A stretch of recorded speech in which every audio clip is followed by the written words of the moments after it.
Good evening, Mr. Hunt. Are you sure your line is secure? I got it. Oh man, do I got it. Central Intelligence Cinema now has a secure line to the IMF. Benji? Join the IMF. See the world on a monitor in a closet. Line's not long enough! No! Yeah. That doesn't sound impossible. Next time, I gotta seduce the rich guy. What are you waiting for? I'm jumping out a window!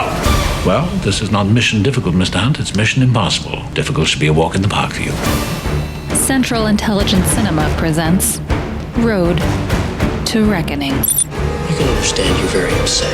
Kittredge, you've never seen me very upset. Sir, Hunt is the living manifestation of destiny. This tape will self-destruct in 5 seconds. Welcome to episode 51 of Central Intelligence Cinema. Today, the road to reckoning nears its zenith as we tackle Mission Impossible Fallout. It's time to reload your arm guns and strap in. Take it away, Pierce. Beg your pardon, forgot to knock.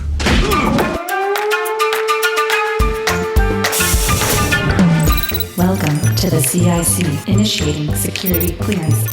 My name is Napoleon Solo. Bond. James Bond. Natasha Romanoff. Ethan Hunt. Felix Leiter. Elsa Faust. Identity confirmed. Now, pay attention, 007. Welcome to Central Intelligence Cinema, a podcast dedicated to spy movies and secret agent pop culture. Your mission, should you decide to accept it. Do you expect me to talk? I'm in the middle of an interrogation. This moron is giving me everything. Yeah, baby! Special agent, you're not having a very special day, are you? But remember, nothing ever goes according to plan. Tom, what do you think you're doing? Keeping the British hand up, sir. This tape will self-destruct in 5 seconds.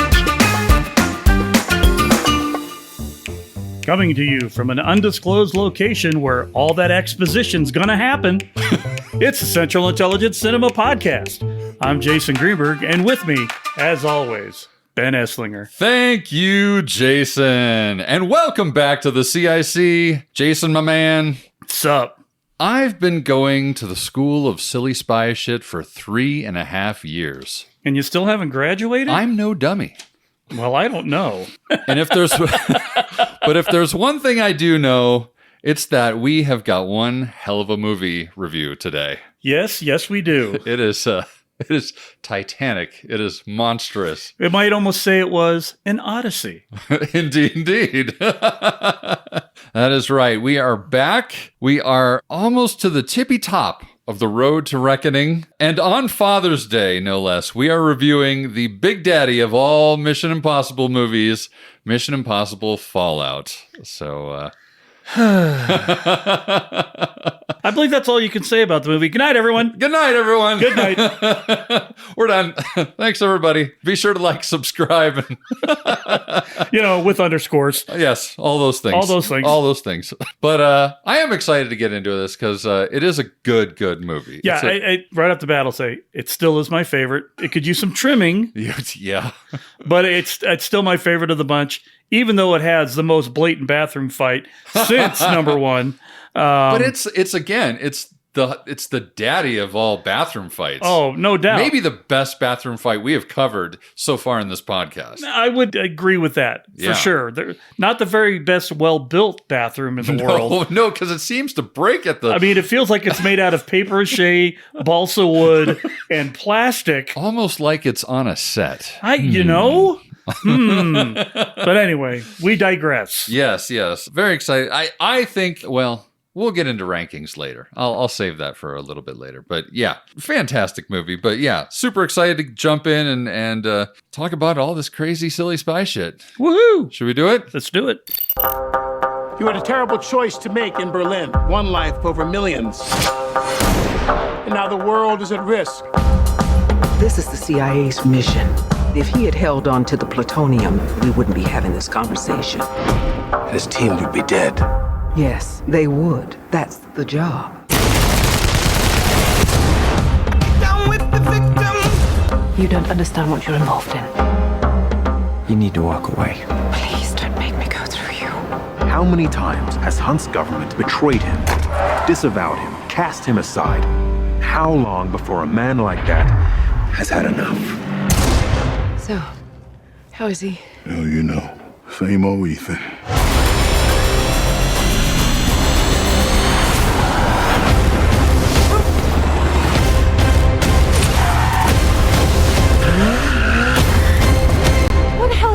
find it best not to look.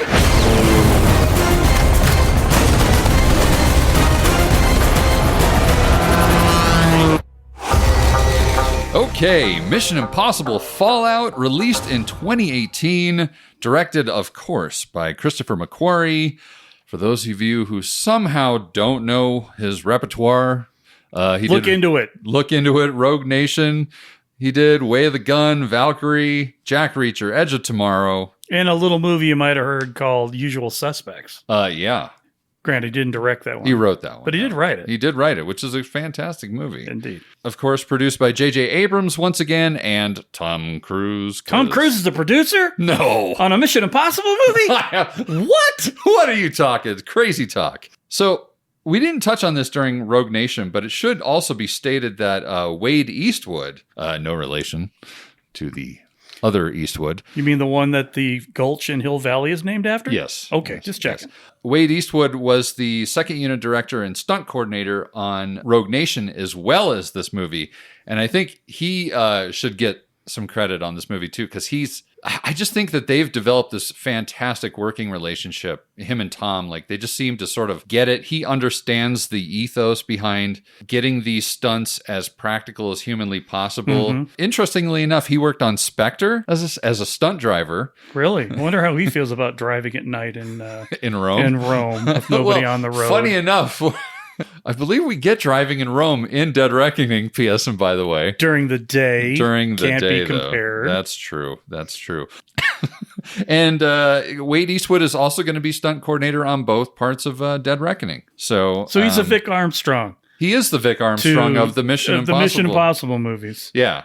Written by Christopher McQuarrie, which it's written, but it's really not written. It feels like they're just daily conferences about what they're going to do. It actually kind of makes me think about my very industry that I work in, because I work in unscripted reality, where they write up an idea of what they want the scene to be. And then you make it. But then they get there and they kind of do it. But then it comes to me, the editor, and I have to basically make it. So, I mean, it goes with the theory. We want these 6 stunts. Yes. And here's the movie we're going to write behind them. That's right. They must, I imagine. Well, and the other thing about it, too, is that a lot of times they have these 6 stunts that they're going to do and they're going to write around it. But then one of those stunts or 2 of those stunts or maybe 4 of those stunts don't work out because they can't get the location. They can't get this. They can't get that. And so suddenly they have to pivot. And the whole script changes. And, they must be like a dartboard in the room that Chris McQuarrie and Tom Cruise are in. And they're like, okay, where do we want to go this year? All right.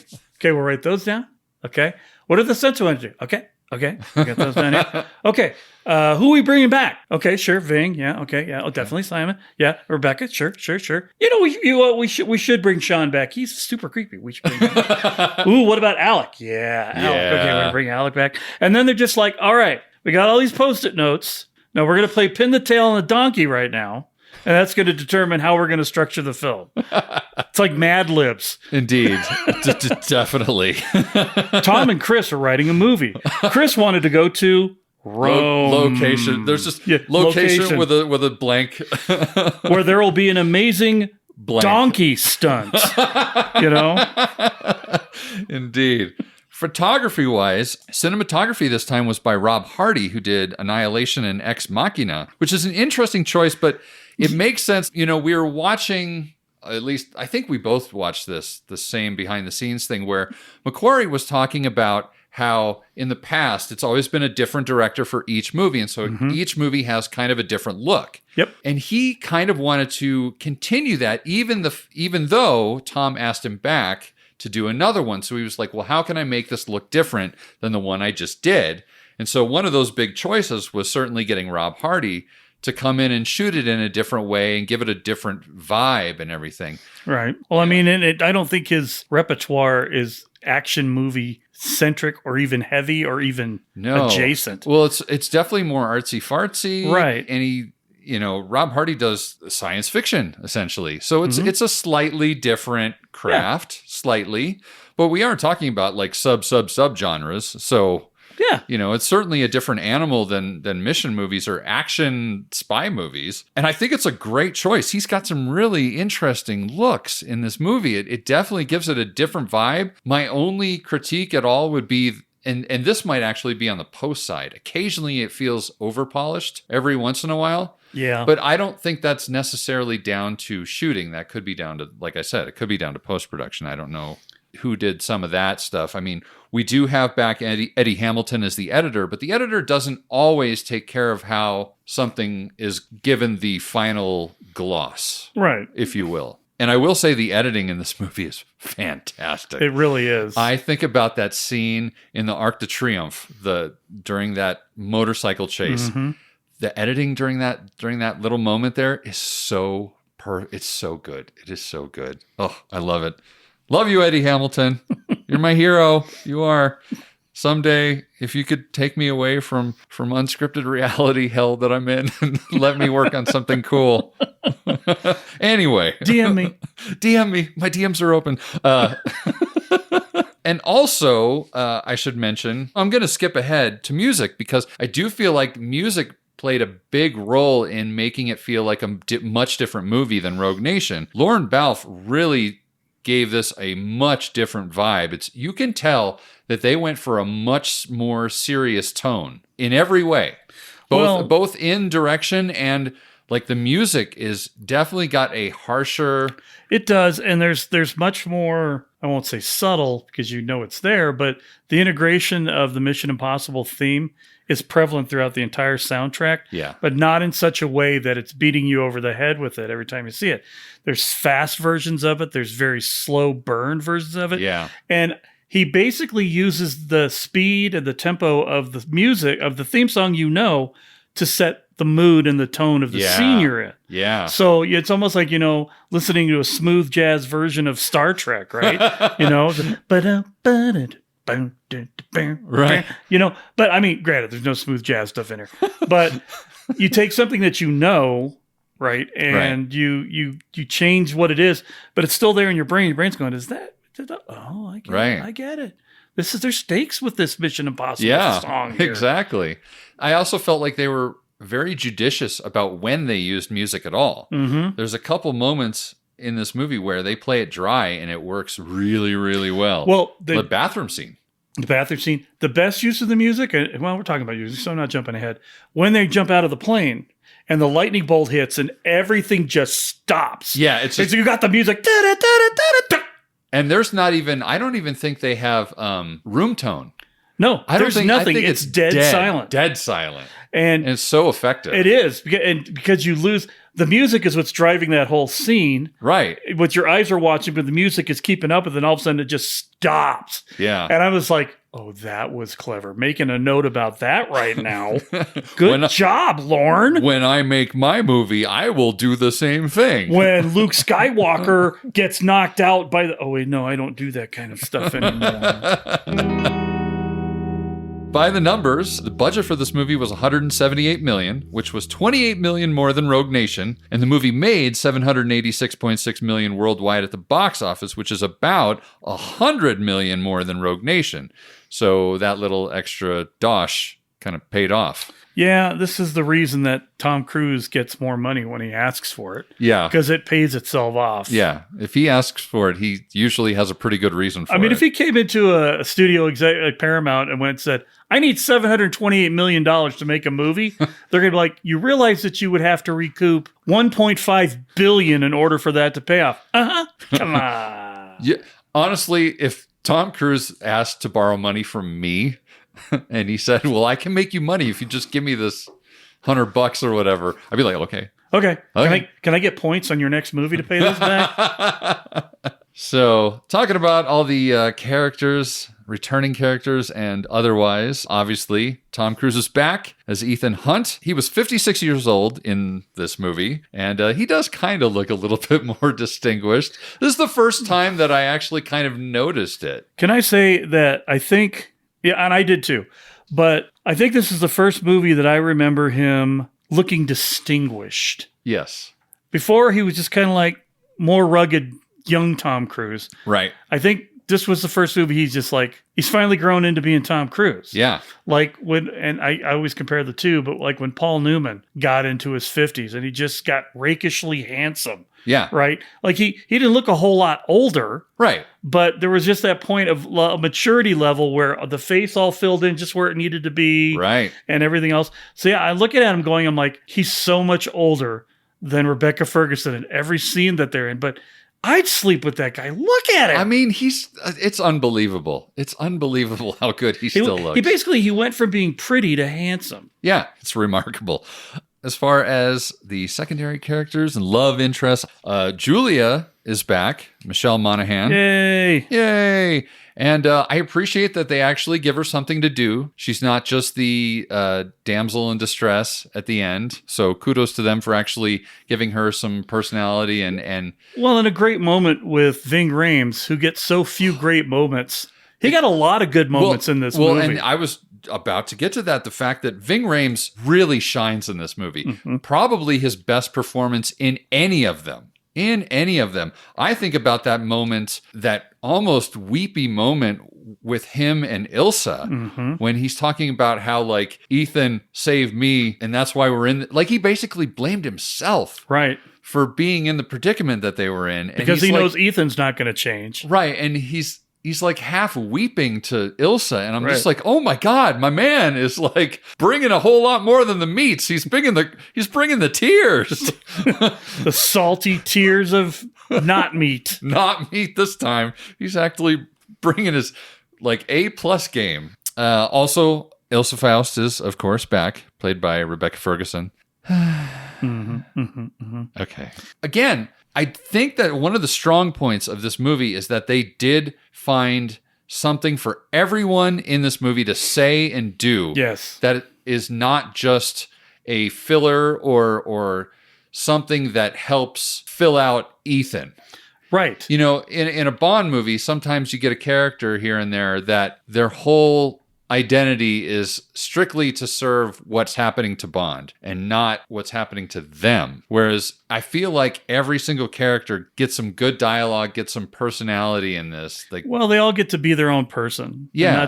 They're not just plot points to get something to where it is. Right. Exactly. And I'll tell you, the chemistry between Rebecca Ferguson and Tom Cruise is palpable in this. It really is. It really is. Well, and I mean, it's a whole moonlighting, will they, won't they kind of thing. Very much so. Yeah. And, you know, not that, see, it's weird for me to say this because I'm, you know, a super fan of these type of movies, because I've seen these clips on the internet about the fact that Tom Cruise, when he was young, had a big crush on, I forget the name of the actress that he had a crush on when he was just very, very young.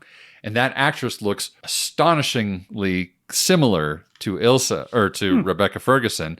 And Rebecca Ferguson's very first Hollywood crush was Tom Cruise. Yeah. So it was also for what's her face, Dawson's Creek girl. Oh, Katie Holmes. And look how that worked out for her. Well, yeah, indeed. No, I mean, you know, I don't know, that was old Tom. That was less distinguished Tom. Yes, still pretty boy Tom. That's right, still pretty boy Tom. But still had that cackle of a laugh back then. Best left unsaid. Moving on. Moving right along.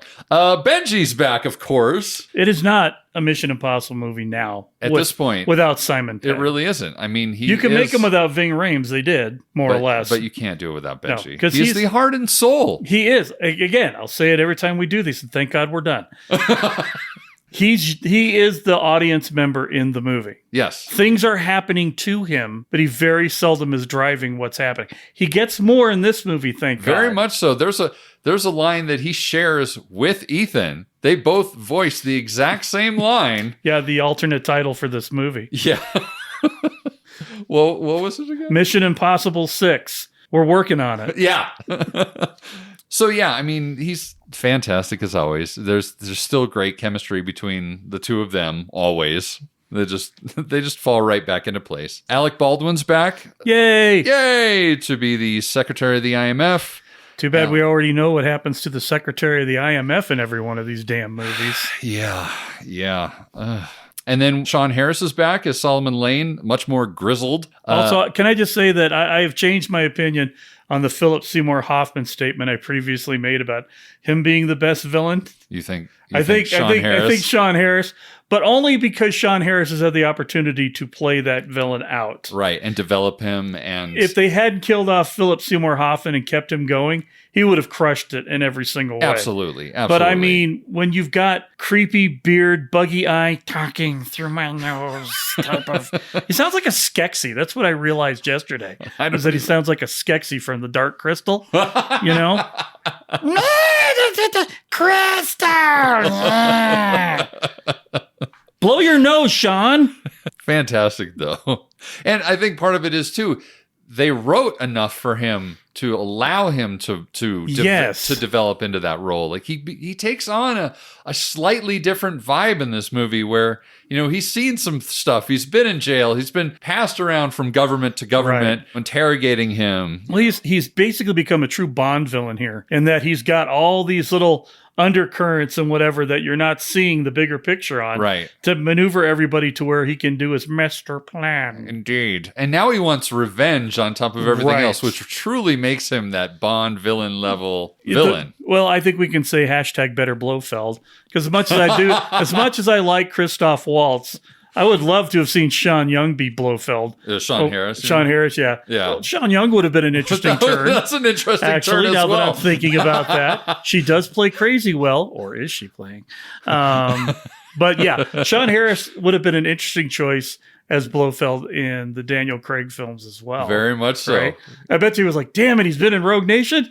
Oh, shit. Can't get him. Then we've got Henry Cavill in as August Walker and perhaps some other identity. Clark Kent? He knows a lot about dual identity. He does. And this is the infamous movie where he had to have the mustache for this movie, and so they had to digitally remove it. For Justice League. For Justice League. And you can tell where they did it. Just a little bit. You know the thing that kills me the most on that, and this is, of course, superhero seg. Welcome to Jason's Corner. Superhero segue. Okay, so in Justice League, Superman was dead. Okay. Right? I don't understand why they didn't cover the mustache up with a full beard and long hair. Because that would have been easier. Like they did in the comic book. He came out fresh and clean with no caffeine, like he hadn't been dead for 6 months to a year. The explanation was literally right there. Oh my goodness! They could have filled in the whatever. Does movie Superman not grow facial hair or something? Is that what it is? No, he does. Oh, really? So he didn't used to, right? Well, I don't know if he did or he didn't. But when John Byrne revamped the book in '86, he specifically gave him a hairy chest, a full beard. Okay. They went through the rigmarole showing how he shaved every day. He had a piece of the ship that he had curved into and shined into a mirror angle, and he had to use his heat vision to shave his beard. Because otherwise it'd just grow right back or something? No, because it's Superman hair. So the only thing that could destroy his hair was his own heat vision. So he would use the heat vision and bounce it off his face to shave, suck up all the burnt hair fumes, and then spit them out the window. That is literally a scene in the book because he's shaving while Lois is in the other room. Oh, my goodness. So, yes, Superman does shave, and he does have a beard. When he died, I believe when he died in the 90s, when he came back, long hair, and he had long hair Superman for a while, which was stupid. But I think he had a beard when he came out because it was like a year and a half later. So his face had just continued to grow. So yes, he can grow a beard. And I don't understand why Zack Snyder, of all people, who is probably as nerdy about comic books as I am, didn't just say, well, fuck it, give him a beard. He's been dead. Yeah. We'll put him in a bad wig. Everybody's got a bad wig in this movie anyway. And put him in a bad beard, and he's good to go. So that confused me to no end. Wow. You could have had him fight with the beard, the whole thing. But I digress. No, I don't. I'm sorry. This has been Jason's Superhero Corner. Tune in next episode when we don't have one of those. We've also got Vanessa Kirby as the White Widow, who is fantastic. Yes, she is. Fantastic in this movie. She is every bit Max's daughter. Right? Every bit. She's flirty. She's got that wry smile. There's stuff going on behind her eyes. Like, She's fantastic in every. I you know. can't take your eyes off her in this movie. You can't, and she plays this like embedded level of uncontrollable menace that just seems to pervade her eyes, even when she's being charming and everything. Right. And like the scene where she kisses Ethan, it's so forceful. It's so almost like a Harrison Ford kiss. Well, yeah. Without all the things that come along with it being a Harrison Ford kiss, but it was like an impulse that she just, I don't want to, I do want to, I don't want to, fuck it, and she just does it. Yeah. And then Tom's all like, okay, sure. Okay. Yeah. But yeah, I mean, and what is effectively a throwaway character? This is probably the biggest throwaway character in this movie, aside from her brother, who's an even bigger throwaway character. But the thing is she makes it non-throwaway. That's what I'm saying. And it goes back to what you're saying about the writing. Every character, even the minor ones, got a layer, levels and layers and dialogue here that made them more something. You even felt for the French cop that got shot. Yeah. And she literally was just an exposition thing to block things from happening, to make other things happen, Right. But the scene between her and Cruz, oh my God, I know. in French, you suddenly felt things for her. You felt things for Tom. The fact that he was so sympathetic. And, right? Yeah. So yeah. So I guess what we've established here is that Chris McQuarrie knows how to write. Yeah. And direct. Apparently. And then finally, we have Angela Bassett as the CIA director, Erica Sloan, who I think she does a fantastic job. I mean, it's not a whole lot to do. I think this may be the role that didn't get a whole lot put into it. Yeah. Because you required that antagonism. The antagonism kind of fed how you were reading Henry Cavill's character. Yeah. And helped to maintain what needed to be maintained until it didn't need to be maintained anymore. Yeah. But it's one of those things where you're basically interpreting a CIA person as being duplicitous and whatever else. And I'm like, yeah, it's a part of the job. But at the end of the day, most of these people are just people. Right. Right. Jack Ryan isn't duplicitous. Right. And he's in the CIA. That's right. And he stole a damn submarine. And there you go. So, I don't know. Well, should we get into the meat and potatoes of this? Tally-ho! Okay, so the pre-title sequence. So you see this wedding ceremony, and it's very pretty, and the backdrop looks awfully similar to a maybe, I don't know, the final scene in the movie.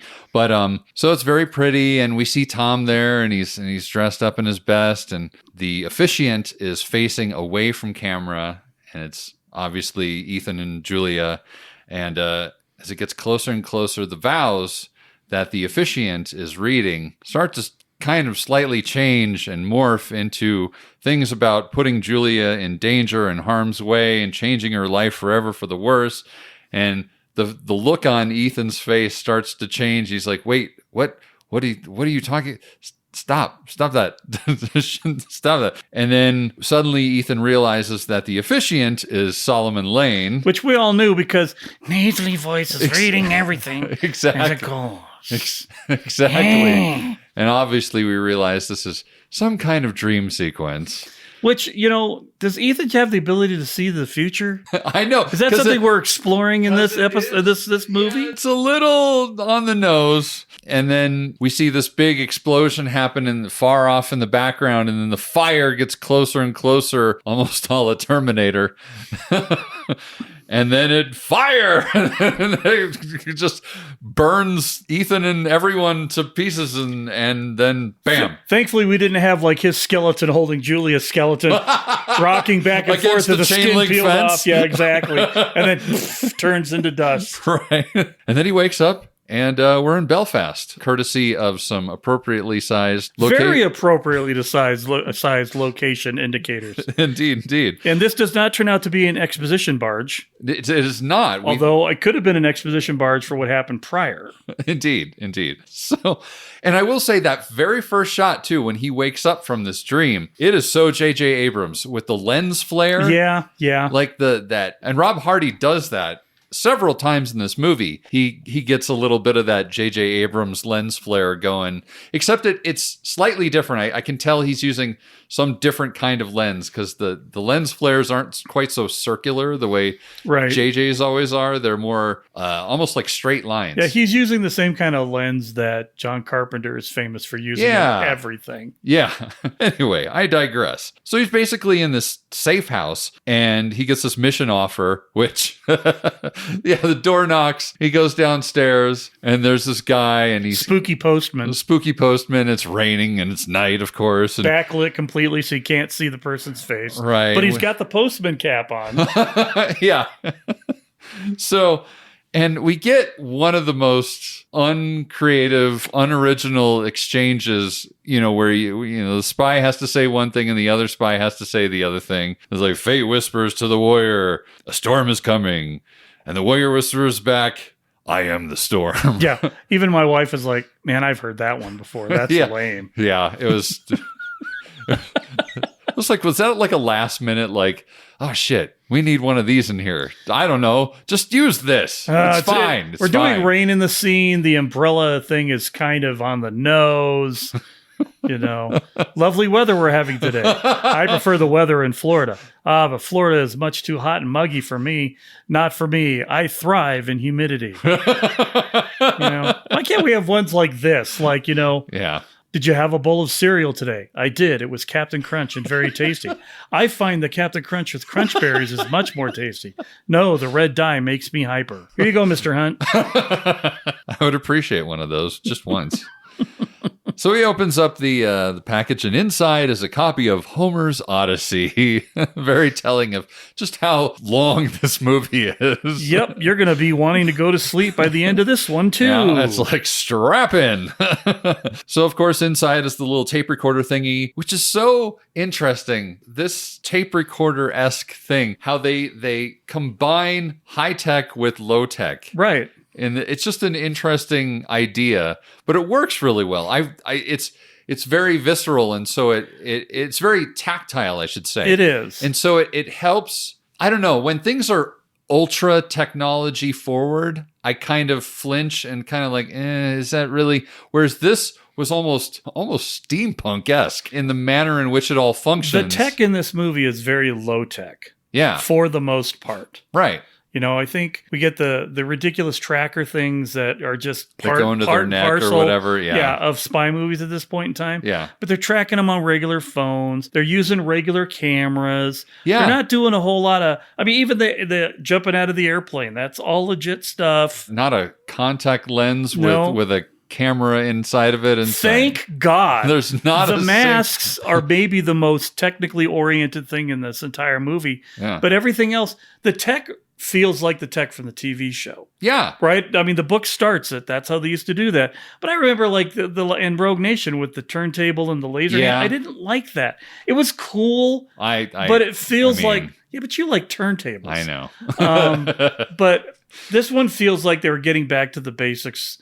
Yeah. And another reason why the movie's so good. The technology had very little to do with it. Takes very much a back seat to the rest of it. And you got a little bit of the, once it's broken, we have to improvise kind of deal after the bathroom scene. Mm-hmm. And then you get it functioning in a great way later on. But there's not a whole lot of, and there's a sensor that measures how you walk. And if you don't walk the right way, you get zapped. Which is all very basic, kind of believable tech going on in this one, which is great. Yeah, yeah. Interesting too that it's like a little finger prick that takes his blood sample to verify, which makes perfect sense. It's just no retinal scan. None of that bullshit. And then we get the mission, which is a splinter cell of the syndicate known as the Apostles, who are much worse. And can I just say, who names these people? I know they named themselves that. Right? They're like, I got it. We'll call ourselves the Apostles. What? There was one guy in the Apostles who's like, could we be more bougie about this? The Apostles? I'll be Paul. I'll be Peter. We know you're going to be Judas. Wait a second. So basically, the Apostles are like a much worse version of the Syndicate. Right. And they basically become terror for hire rather than for purpose. Right. And they're responsible for this outbreak of smallpox in Kashmir, Pakistan. Ethan's mission is basically to intercept 3 stolen plutonium cores before the apostles can acquire them and sell them to a fundamentalist named John Lark, who wrote some kind of manifesto calling for the destruction of current world order, which is very in line with what Lane wants. Lark is also responsible for the disappearance of a nuclear weapons specialist named Niles de Bruck. That's about as close as I'm going to get. Del Bruck. So then we cut to Berlin, and essentially this scene is them. Oh, can I just say, though, the transition from the end of this mission that he's given, where after the message self-destructs, kind of nice how they use the smoke coming out of the mission offer to use as a wipe to get us to Berlin, where the mission's actually taking place. So now we're in Berlin, and essentially this scene is them trying to broker a deal for the plutonium cores, and Benji is very nervous. And I do love this little waiting for the bad guys to show up moment is so great, because it reestablishes that like chummy kind of thing between Ethan, Luther, and Benji, and how both Ethan and Luther kind of poke at Benji for being so nervous. He's like, you don't sound relaxed. It is possible for one to be concerned and relaxed at the exact same time. You don't sound relaxed. Luther, does he sound relaxed to you? He sounds terrified. Please, I'm not terrified. I just have a bad feeling, is all. I thought you said you were relaxed. It's entirely possible to be relaxed and extremely uneasy at the same time. No, son. You do it all the time. No, I don't. Yes, you do. No, he doesn't. I'm supposed to believe that you are perfectly relaxed right here, now, in a dark alleyway, waiting to buy black market plutonium from a psychopath. Benji, I won't let anything happen to you. Okay. See, Benji, you're perfectly safe. That's easy for you to say. You're in the van. Well, you want to be in the field, tough guy. And tonight, Luther, I would like to be in the van. And I kind of enjoyed the fact that we got to see Ethan kind of laugh at listening to Luther give it to Benji. Right. Benji, don't worry. I'm not going to let anything happen to you. Yeah. Right. And then Luther's like, you wanted to be the field agent. Yeah. That's the best part. Well, I'm going to be the man in the van this time. Yeah, exactly. But then Benji becomes all business when the dude shows up. Yeah. He stops. Yeah. Which is the reason that Ethan would let him stick around, because if he stayed that way during, he'd be done. Right. And I'm jumping ahead just a little bit, but I do want to point out the fact that this is finally the movie that Benji gets to wear a mask. But what's interesting about it is he doesn't show any excitement about it whatsoever. No, it is part of the job, and in fact, he's a little nervous about it. Right. It's no longer this gimmicky thing that he's excited to do, right? Which kind of shows that he's now graduated to that new level, right? Yeah, where he's actually ready to wear a mask because he knows what it entails, and it's not just like, as Erica Sloan puts it later, the IMF is Halloween. Halloween, that's right. So, and I do love how Ethan still is saying stuff like, "I'll keep you safe," which is just like, well, it's kind of a misdirect. It's part of it, it's part of his character. It's right. part of Ethan's. Well, it's core there. being it's is like there. he feels obligated to take care of his team at all times, no matter what. Like, well, it's there for the person who hasn't seen the 5 other ones to know. Yeah, this is who Ethan is. Very much so. So when the events that transpire in the scene transpire, you understand that it's a thing. Yes. So the bad guys show up, the Eastern European fellows. Just as that's happening, we see Luther in the van, and he's securing the money that they're going to use in exchange, but then the power goes out and he gets held at gunpoint. So we don't know what's going on with him. Suddenly he's So meanwhile, the European guys get out, and we get this tete-a-tete between Ethan and the main guy, who looks just uncannily like a Kennedy. He looks like he's a member of the Kennedy family. I'm just waiting for him to go, and I'm going to sell you plutonium. Where is my money? Exactly. Sounds like you. It's funny how I used to do a decent Kennedy impression. Now I'm just Mayor Quimby from The Simpsons. So we get that line from him where he says, you know how I've stayed in business for so long? I have a voice in my head that tells me what to do. But you know what I hear when I talk to you? Nothing. And Ethan's like, I don't give a shit. Are we doing this or not? I'm here to do business. Tell the voice to flip a coin. Yeah, exactly. That was a great line. That's a great line. So then Benji, they open up, they bring out the plutonium, and Benji uses this fancy little beryllium rod to verify that it is plutonium in these little globes. Jason is looking at me, already shaking his head and like, come on. It's not how nukes work. So at that point, they're like, okay, it's legit. Luther, bring the money. Luther, bring the money. Luther. Is this on? So and they both Benji and Ethan turn around to look and hoping for the van to come around the corner. And of course, the van doesn't come. And then the bad guys like kill them. But then that's when suddenly gunmen from somewhere shoot all of them. So chaos just sort of, erupts, and there's gunfire back and forth, and everybody runs for cover. Benji grabs the plutonium amidst all this while Ethan's trying to still get in touch with Luther, but then someone else is on the comm at that point. Is it Luther's not here right now? What can the apostles do for you, Hunt? Twisty mustache. Twisty. Exactly. So, of course, they want the plutonium in exchange for Luther. At that point, Ethan has Benji get the car. Get the car, Benji. He's like, Benji, get the car. He's like, oh, right. And then he gets out his cell phone, and we get the very Tomorrow Never Dies moment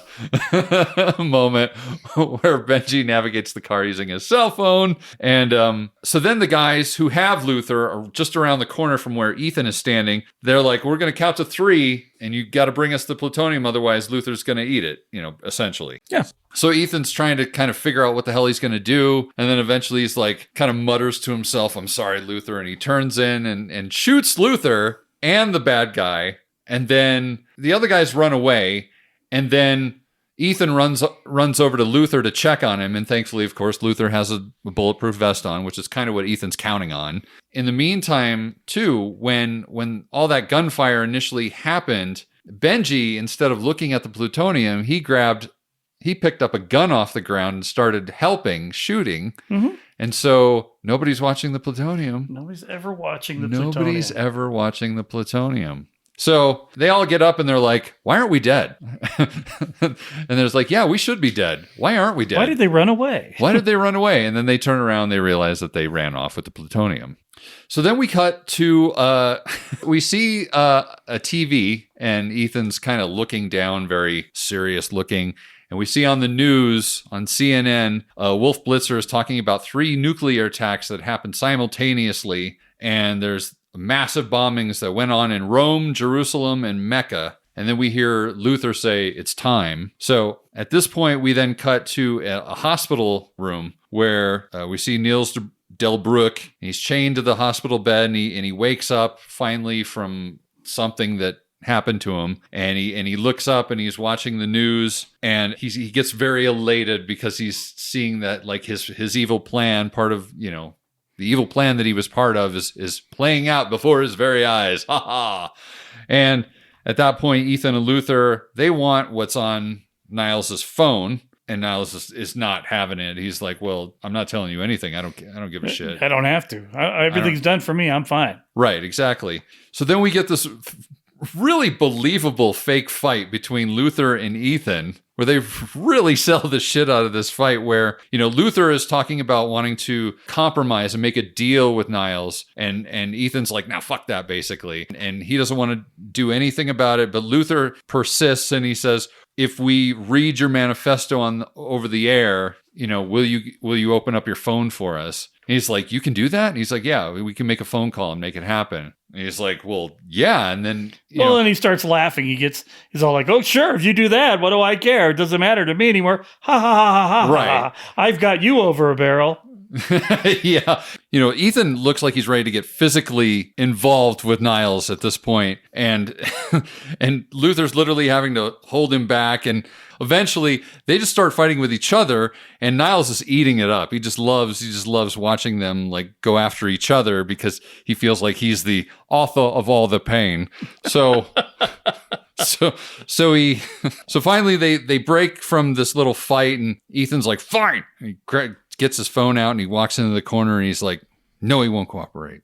And then suddenly up on the news, we see Wolf Blitzer, and he's like, "And this has just been handed to me. I've been told that I have to read this in its entirety." And then he starts reading the manifesto, and Niles is like almost crying with joy. He's so happy about it. He's as giddy as a schoolgirl. So as soon as he sees that happening, without even taking his eyes off the screen, he gets his phone and he unlocks it and just hands it right over to Luther, because at this point he feels like he's won. And so Luther immediately goes to his computer, plugs it in, starts downloading all the information about how this bomb is made, all the blueprints and technical readouts of the battle station, what have you. What is that thermal exhaust port for? Pay no mind to that exhaust port. That's right.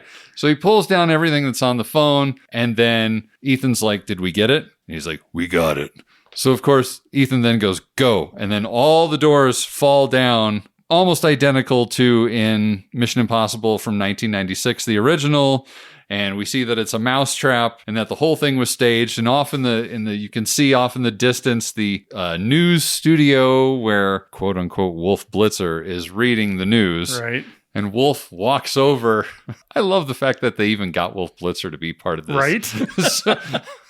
So Wolf Blitzer walks over to Ethan and Luther, and Wolf takes off his mask, and of course it's Benji underneath with the little.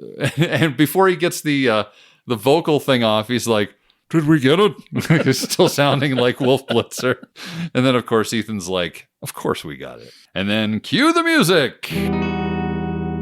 So title graphics, I gotta be honest, these are not my favorite title graphics. I appreciate they are brief, so yes. That's nice. The brevity is nice. Yes, the brevity is great, but I'm not crazy about the fiery, the use of CGI fire as a transitional element to get from one place to the next. It just feels a little cheap to me. Yeah, but we're talking about Fallout, nuclear war. Yeah, fiery stuff. I know. It's just. The thing of it is, too, is the end credit graphics I actually like way more. And probably because they're a little like Ghost Protocols, where you're following another fuse. And it's a little slower paced, and it's just not quite so... Just all the fire elements just really... I don't know. It just didn't... I don't know. Anyway. It didn't really set you on fire? No, it didn't. It didn't really light you up. No, it didn't. But at least they're brief, and then we're right back into the movie. So, Act 1. So we cut to Rammstein Air Base in Germany.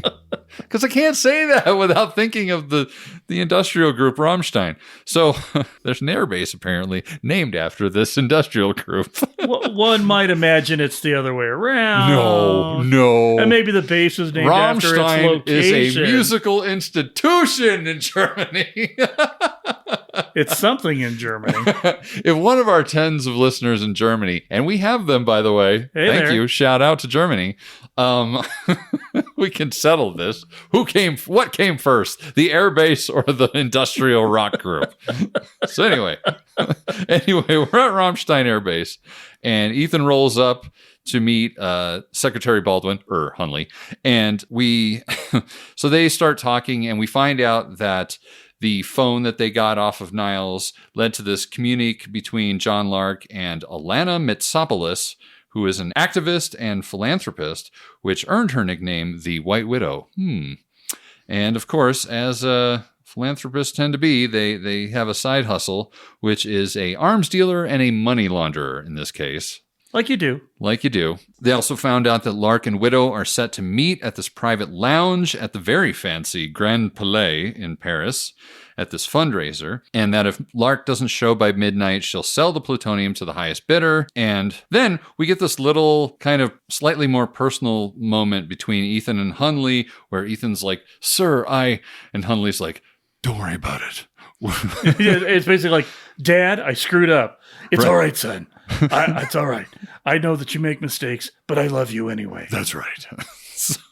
So Hunley's, trying to make him feel better about, the fact that things failed in Berlin, and the fact that he had to choose whether to save his teammate or save millions of lives. And that's why he chose to go into the IMF, because he appreciated the way that Ethan is. "My faith is in you. So on this next mission, please don't screw it up."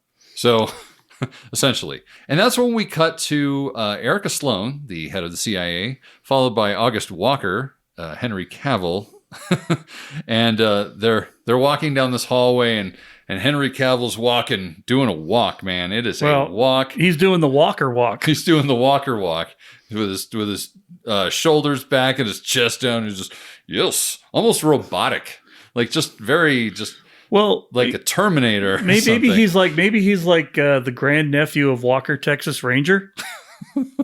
I don't know. And he's just like, I gotta stand up for Uncle Chuck. That's right. That's right. So they're walking, and Sloane's just like, make the call. So Lark kind of raises an eyebrow. Okay. He grabs the phone and he starts dialing it, and then he's like, shut it down. Basically meaning shut down the plane so that it doesn't go anywhere because my boss wants to go talk to Hundley. Yeah. So because my boss and Hunt's boss have to go whip it out and see who can pee further. Yeah, exactly. To get President Daddy's approval. Right?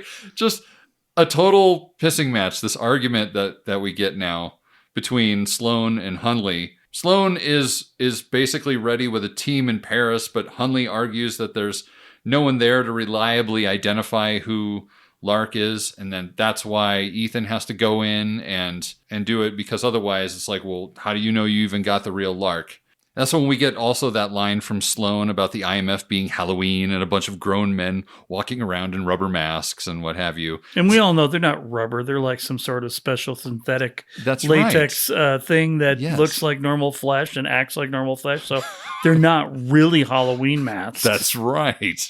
They're far more advanced than that. Anyway, jeez. What do you think he's like? Michael Myers, and he's wearing a painted William Shatner mask? No. So Sloane basically insists that Walker come with on this mission. And that's when Hundley's kind of outraged because Walker has this very brutal reputation for being this guy that just kind of has a lot of collateral damage when he goes into action. He kills a lot of people, basically, whenever he is assigned something and not really... He's a blunt instrument, Jason. He is a blunt instrument, and so is his mustache. That's right. That is right. And that's when we get that line from Sloane about how you like to operate with a scalpel, and then we get this very deliberate shot of Ethan, and then she says, I like to operate with a hammer, and then we very deliberately see a shot of Cavill. And then, we get that back and forth about who spoke to the president first. Well, the president, I have president. Yeah, well, guess what?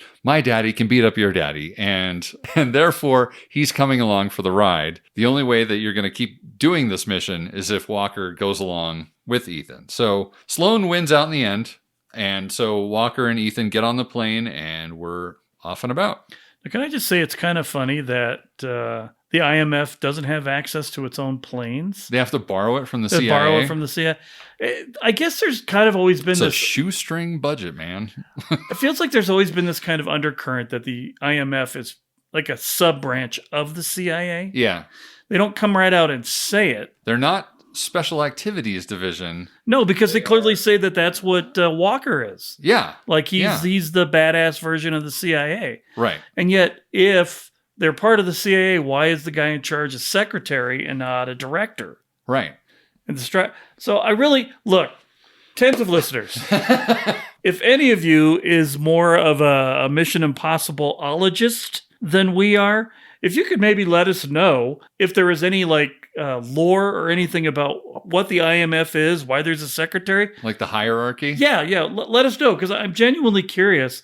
And I know, I could go on the internet and figure it out. But, we want to hear you guys come in here and tell us things like that. So if you know, let us know. Anyway. We'll have to get Bill Koenig of the Spy Command. I bet he'd know. Ooh, maybe so. Maybe so. But anyway, let us continue. I digress. Yes. So they get on the plane, and the plane takes off, and Ethan starts laying out to Walker what the plan is, saying that they can track Lark to an RFID number in this electronic ID bracelet that lets him get into this lounge at the Grand Palais. Apparently, all of this information was on the phone. They had a lot of information off that phone.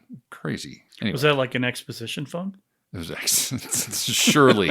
was surely an exposition phone. This also is an exposition plane that they're getting on. It absolutely is. It is the exposition barge part 1. Part 1, because there's several. There's a few exposition barges in this movie. Indeed. So from there, they are to find Lark using this tracking this RFID number, detain him, and then use some kind of serum, probably like the one you saw in Rogue Nation where it made the Prime Minister very loopy and... Your hands so warm. Would have been great to have seen him. Yes, he shot me. Yeah, thank you.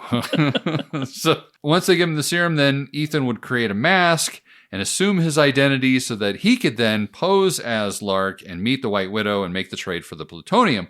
Walker, during all of this, is rolling his eyes because soon as Ethan brings up the masks, Walker's like, does this shit really even work? Like, I don't even buy this, you know?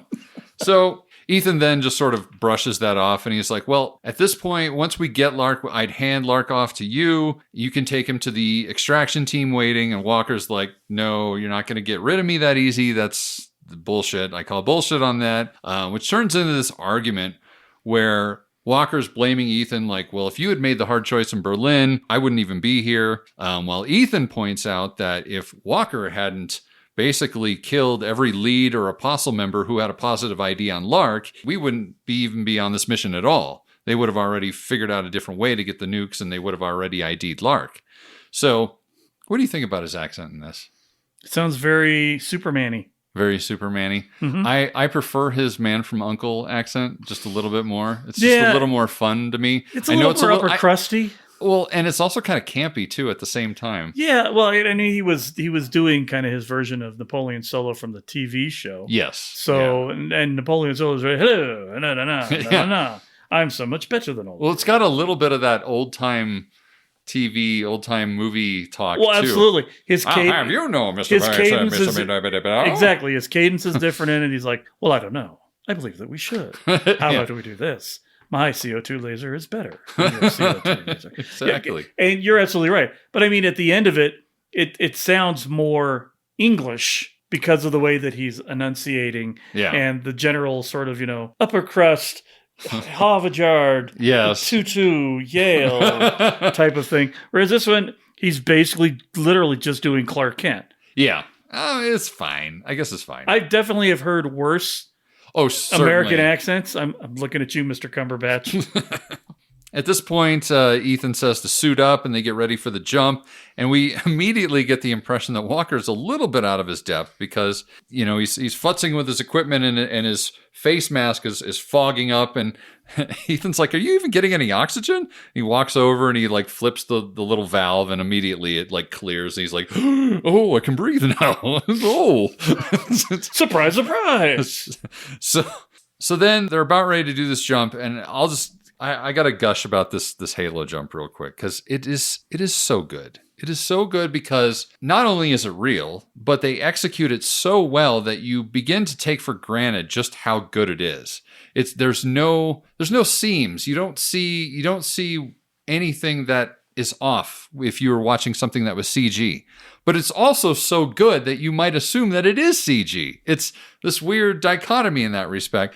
And the fact that it's such a difficult thing to do. I mean, Tom Cruise literally had to take oxygen, he had to breathe pure oxygen before going up there and making this Halo jump. And then they had to, every jump was at the magic hour. So they only got one jump a day. And then it was separate shoots for when he initially jumps out of the plane. And then they had to do separate jumps for when he's actually trying to move his oxygen canister to Walker's. So it's just really, really impressive. And at the same time, it's done so technically well that you almost take for granted how good it is. And the only way that I can sort of relate to it is when I'm watching the X Games with my wife. And I know that's weird. It's a weird aside, but it's the only thing I can think of because as a former skateboarder and I'm watching the X Games and I'm watching the street competition, somebody will do something really technically awesome. And I'll be like, holy cow, my mind will be blown. And my wife watching it will be like, well, I guess it's kind of cool. Like, kind of. And I'm like, well, no, but it's hard because of this, and this. And she's like, yeah, but I don't know all that. And that's the same thing with this. It's just, if you don't realize how hard it is, it looks really easy, and it's not. And just the fact that the only CGI in this jump really is the clouds and the lightning. Wait a minute. Tom Cruise didn't summon lightning for this entire scene? He did and not. Jump right into it? He did not. Nope. No. So apparently the weather still doesn't listen to Tom Cruise. That's right. I'm pretty sure it does now. I mean, like 5 years later, it's probably like, yes, Mr. Cruise, whatever you'd like, Mr. Cruise. He's a very convincing man. He is it's so jovial. So back to the movie. And Tom is at the bay door, the cargo bay door on this airplane. He's looking out over the edge and he's seeing the thunder and the lightning, very, very frightening. And he's like, I don't think we should do this maybe right now. We need to rethink this. And he starts walking back into the plane. And at that point, Walker's like, nah, I don't think so. Stop being a pussy. I'm out. He jumps out, and as he's walking too, he flips the little oxygen tube off of Ethan's thing. Right. And Ethan has to like hurry up and reattach it and then jump out of the plane to try and catch up to Walker, who's already like, several seconds out. Mm-hmm. So now they're both out and they're falling, and we hear over the comms, Walker's giving Ethan shit. What's the matter? You're afraid of a little lightning? And then just then that line bites him in the ass because and he gets hit with the lightning. So, and again, like you said earlier, just awesome the way they cut out all sound because it makes you immediately register exactly what's happening. You know right away that Walker has been knocked out and that now Ethan is going to have to go and save his ass. Right. So then we see Ethan, he has to try and navigate himself over to Walker in free fall and connect his oxygen tank up to Walker's. And kind of great too how he misses him the first time. Yeah, he totally goes through and it's like... Gotta go around the horn. Try this again.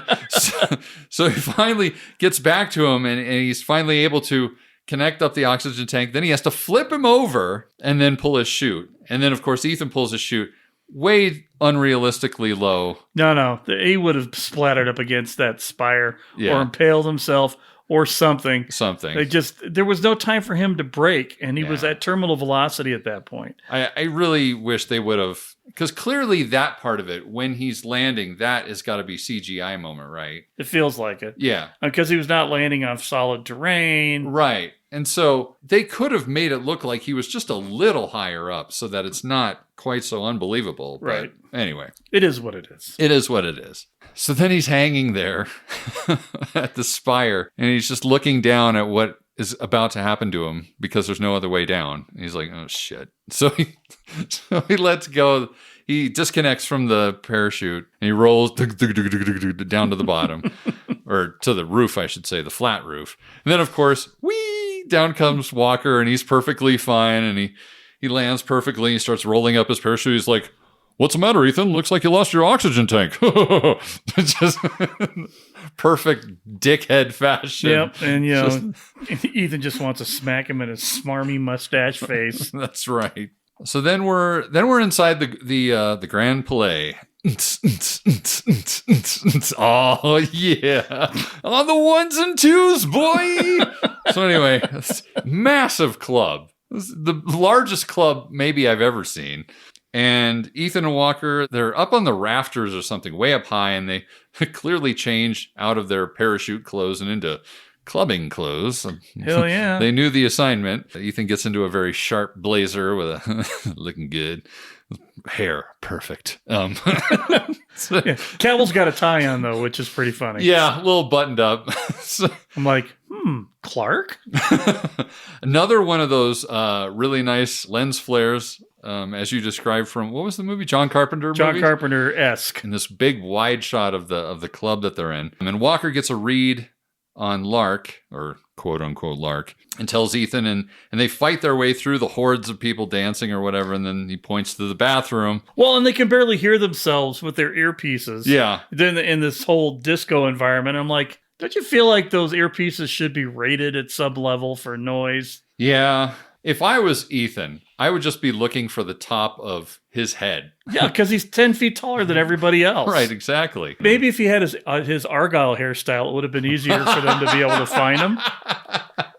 Exactly. All he had was the mustache, and since he couldn't see the mustache at his level, he just looked like a normal person. That's right. But yeah, Walker points to the entrance to the bathroom, and Jason groans. Yep. Because that's exactly what happened. Because we got a bathroom fight on our scene. Yay! But this is the daddy of all bathroom fights coming in here. Yeah, it's definitely up there. It is incredible. It's actually kind of up there with the one from True Lies. Yes, very much in so. terms of things breaking for no apparent reason. Well, yeah, this bathroom is constructed of the finest paper mache, right, and balsa wood, because everything breaks.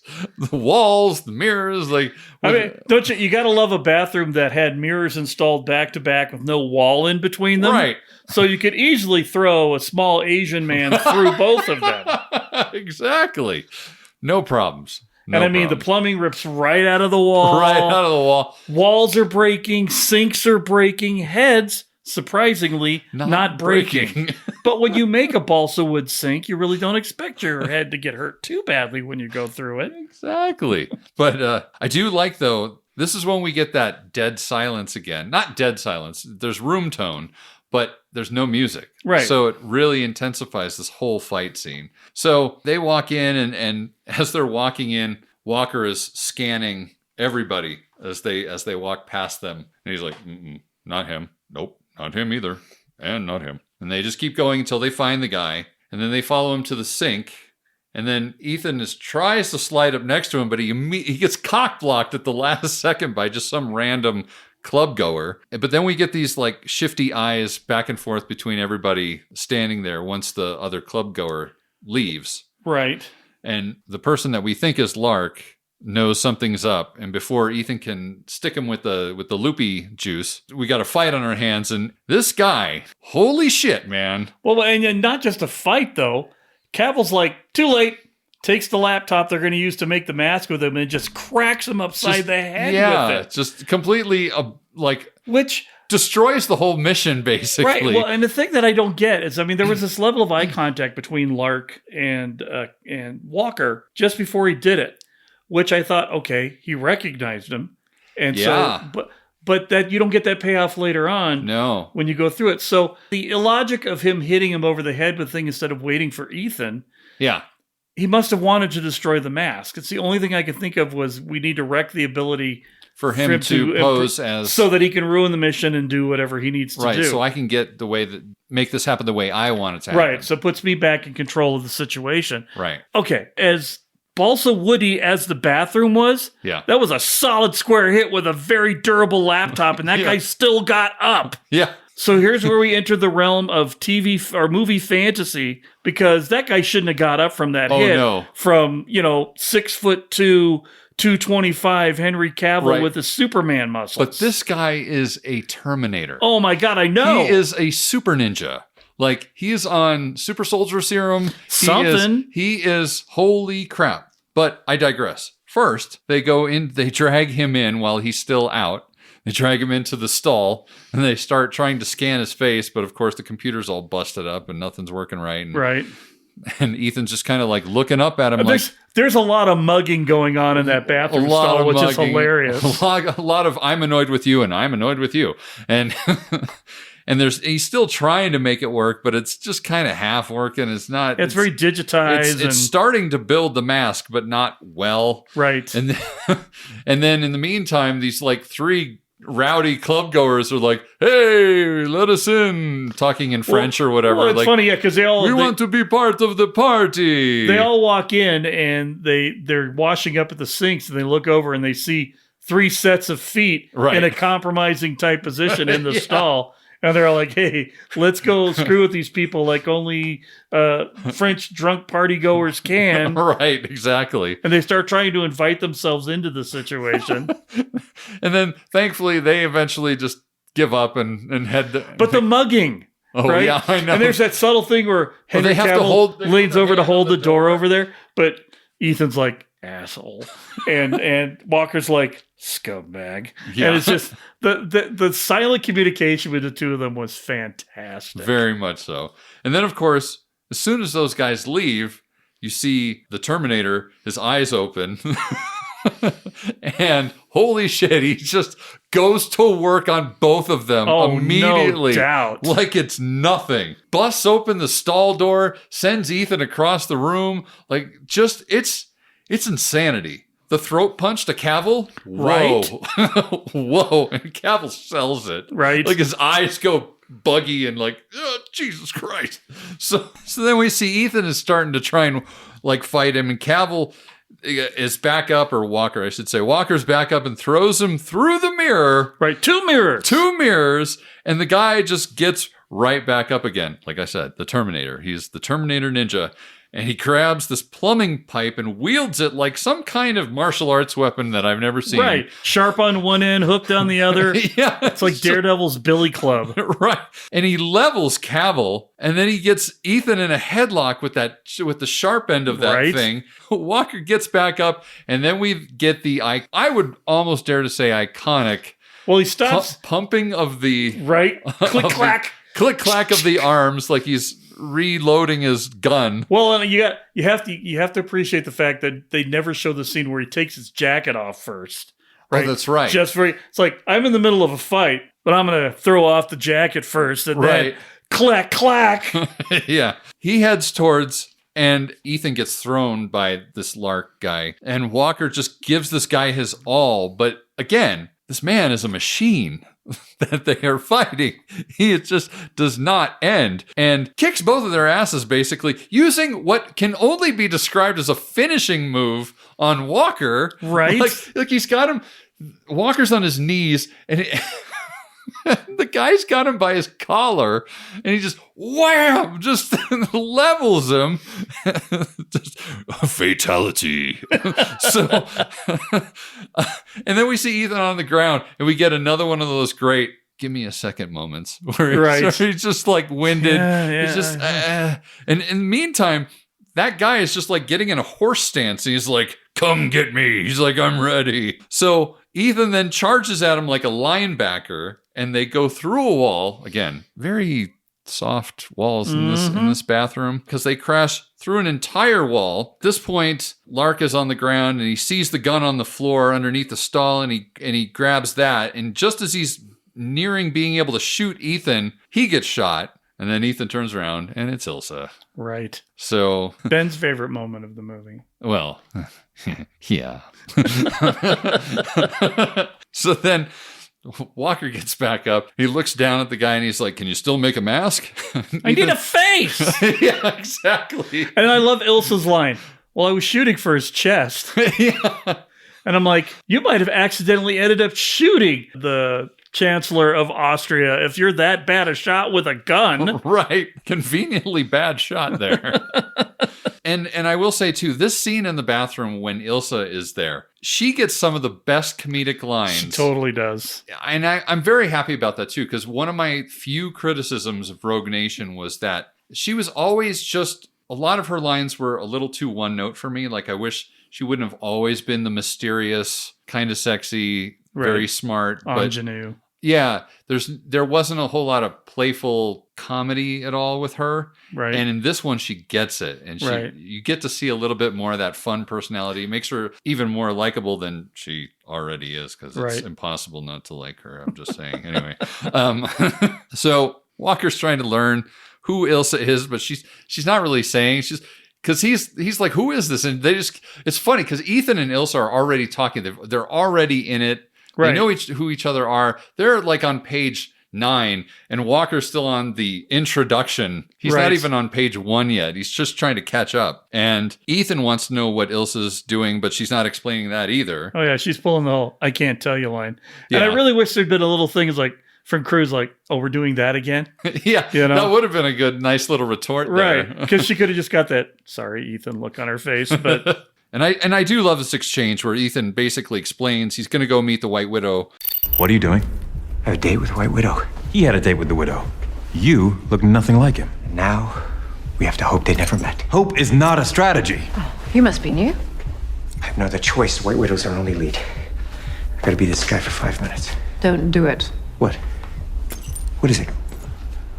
What aren't you telling me? You don't understand what you're involved in. I don't understand what I'm involved in. I don't understand what I'm involved in. What am I involved in? Maybe, but the best line in the movie right there. Yeah. Well, and then the one coming up is a close second, though, because Ethan's about ready to leave, and he heads out the bathroom, and so Ilsa and Walker are still standing there, and Walker's like, "I'm Walker, by the way." And she's like, yeah, you're welcome. You gotta wonder, Walker's just like, man, nobody likes me. Nobody likes him. It's so funny too, because there are so many cheap shots like that, like thrown at him when they first get into the tiny BMW. And Benji's like, was it your idea to get the small car? Asshole.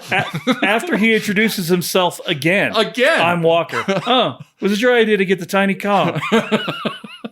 So every time he says it, because everybody knows who he is and nobody wants him there. Right, exactly. But Ilsa knows instinctively this guy doesn't belong here. Right. Ethan would never bring this asswipe along. Exactly. So Ethan makes his way through the crowd in an attempt to get to the lounge before midnight, because at this point, I think there's only like 2 minutes before midnight. Right, and we all know at midnight, he turns back into a pumpkin Exactly. and he can't finish the mission. Cyborg pumpkin. Anyway, so Ilsa catches up and comes with him past the security check. She kind of like almost cock blocks his little ID thing with her ID thing. I'm not even sure why, or if it's just a way to show like, I'm here as well. I'm coming along. There's nothing you can do about it. That's probably right. That's probably it. Kind of what they're trying to say there. So at this point, as they're walking, she informs Ethan that paid assassins are there to kill Lark, and that if Lark shows up, but they don't know what he looks like. So if Ethan shows up being Lark, they're going to try and kill him. But she won't tell Ethan how she knows all this, because again, we're back to that whole stage in Rogue Nation where she's not really giving him anything just yet. And again, Ethan could be like, are you working for MI6 again? Are we starting this bullshit again? Just tell me. Exactly. It will save a lot of steps here. Right. And that's when we get this continuation exchange here from Rogue Nation, this direct continuation where he says, you should have stayed out of the game, and she says, you should have come with me off into lovey-dovey land. That's right. Because then neither one of us would be in this pickle. Problem is, we all know that worked for James Bond, so... Exactly. So the two enter the lounge separately, and we hear over the stage speakers this speech that the White Widow is giving, and it's about her mother, who is Max. Yay, Max! We finally find out that she... And I didn't catch that the first, 3 times I saw this movie. In fact, I would go so far as to say I didn't find this out until I was online just reading Twitter stuff about this movie, and somebody brought it up, and I'm like, wait, what? Well, and it really brings credence to the fact that Max was supposed to be in the last one, and then she wasn't. Yeah. And just from the jump, as soon as Ethan walks in the room and his eyes meet with the White Widow's, there is this spark, and it's same spark that was there between Max and Ethan, right? Which is kind of a little strange, because now it's like, now he's kind of courting the daughter instead of the mother. Right. Which age difference was more inappropriate? And honestly, this is a good point. But I start thinking about, wouldn't it have been funny if he slept with Max and then slept with her, and you'd have a whole Indiana Jones thing going on? She talks in her sleep. Exactly. Except he would have been both. Yeah. He would have been Elsa. He would have been Elsa in that particular situation. And it would have been Vanessa Kirby and Vanessa Redgrave. So they'd have been tied up in the chair in the castle. Talks in her sleep. He talks in his sleep. Ships that pass in the night. I was the next girl, Mom. So as her speech goes on, Ethan's sort of sizing up the room, and he's seeing all these shady characters all over the place, left and right. And she finishes her speech, and she immediately heads to the bar. And man, the two of them sizing each other up at the bar, just like, hello, hi, how are you? Well, oh, yeah. And I mean, I fancy the way you look. Ethan kind of goes into douchebag mode. Yeah. Right. Yeah, a little bit of that old school Tom Cruise seeps out just a little bit there. Little smarminess. Yeah. Little I'm a bad boy, you know you want it kind of action going on. Right. And she eats it all up and throws it right back. Oh, yeah. I mean, this is the other thing. The White Widow, her character in its entirety is the Mission Impossible one sexiness moment quota of this film. Sure. As I've stated before in previous reviews, Mission Impossible movies generally only get one moment of male male gaze. Over gratuitous, male gazy, sexy moments. Yes. They only allow one of those per Mission Impossible, with the exception, I would say, of probably Mission Impossible 2 and Mission Impossible Rogue Nation, because Rogue Nation has several with Ilsa because it's Rebecca Ferguson. Anyway, so moving on. White Widow basically is taking over that position in this movie. So after they give each other these long looks at each other, she's like, "You can't possibly be John Lark," and he's like, "Well, it's a code name," and she's like, He says, "I'm not." Yeah, he's like, "I'm not. It's just a code name." And then she's like, "Well, I expected Lark to be much uglier," or something like that. Right. And that's when Ethan is determined to like make her believe that he's this bad guy. So he like grabs her very forcefully, and he's like, "Well, I can be just as ugly. I can be real ugly," and right. just kind of tries to do his best at menace, which I mean, it's hard for me to believe it. Maybe she believes it more. I believe that she believes it. So I guess that's good enough. So it moves the story along. It moves the story along. So Ethan then basically says that her life is in danger and points out all the assassins in the room. I suppose I should back up just for a half a second and say that as he grabs her, Zola, her brother who runs her security detail, kind of moves in like, hey. They have like a little quick exchange, and then she's like, "He's fine," and then he moves away. I want to stay away from this one. Yeah, you want to stay away. He's no good for you. He's not good enough for my sister. No, I think he was warning Ethan that Ethan needed to stay away from his sister. Oh, you don't want to mess with her. She would kill you. Yeah. No, seriously, she would kill you.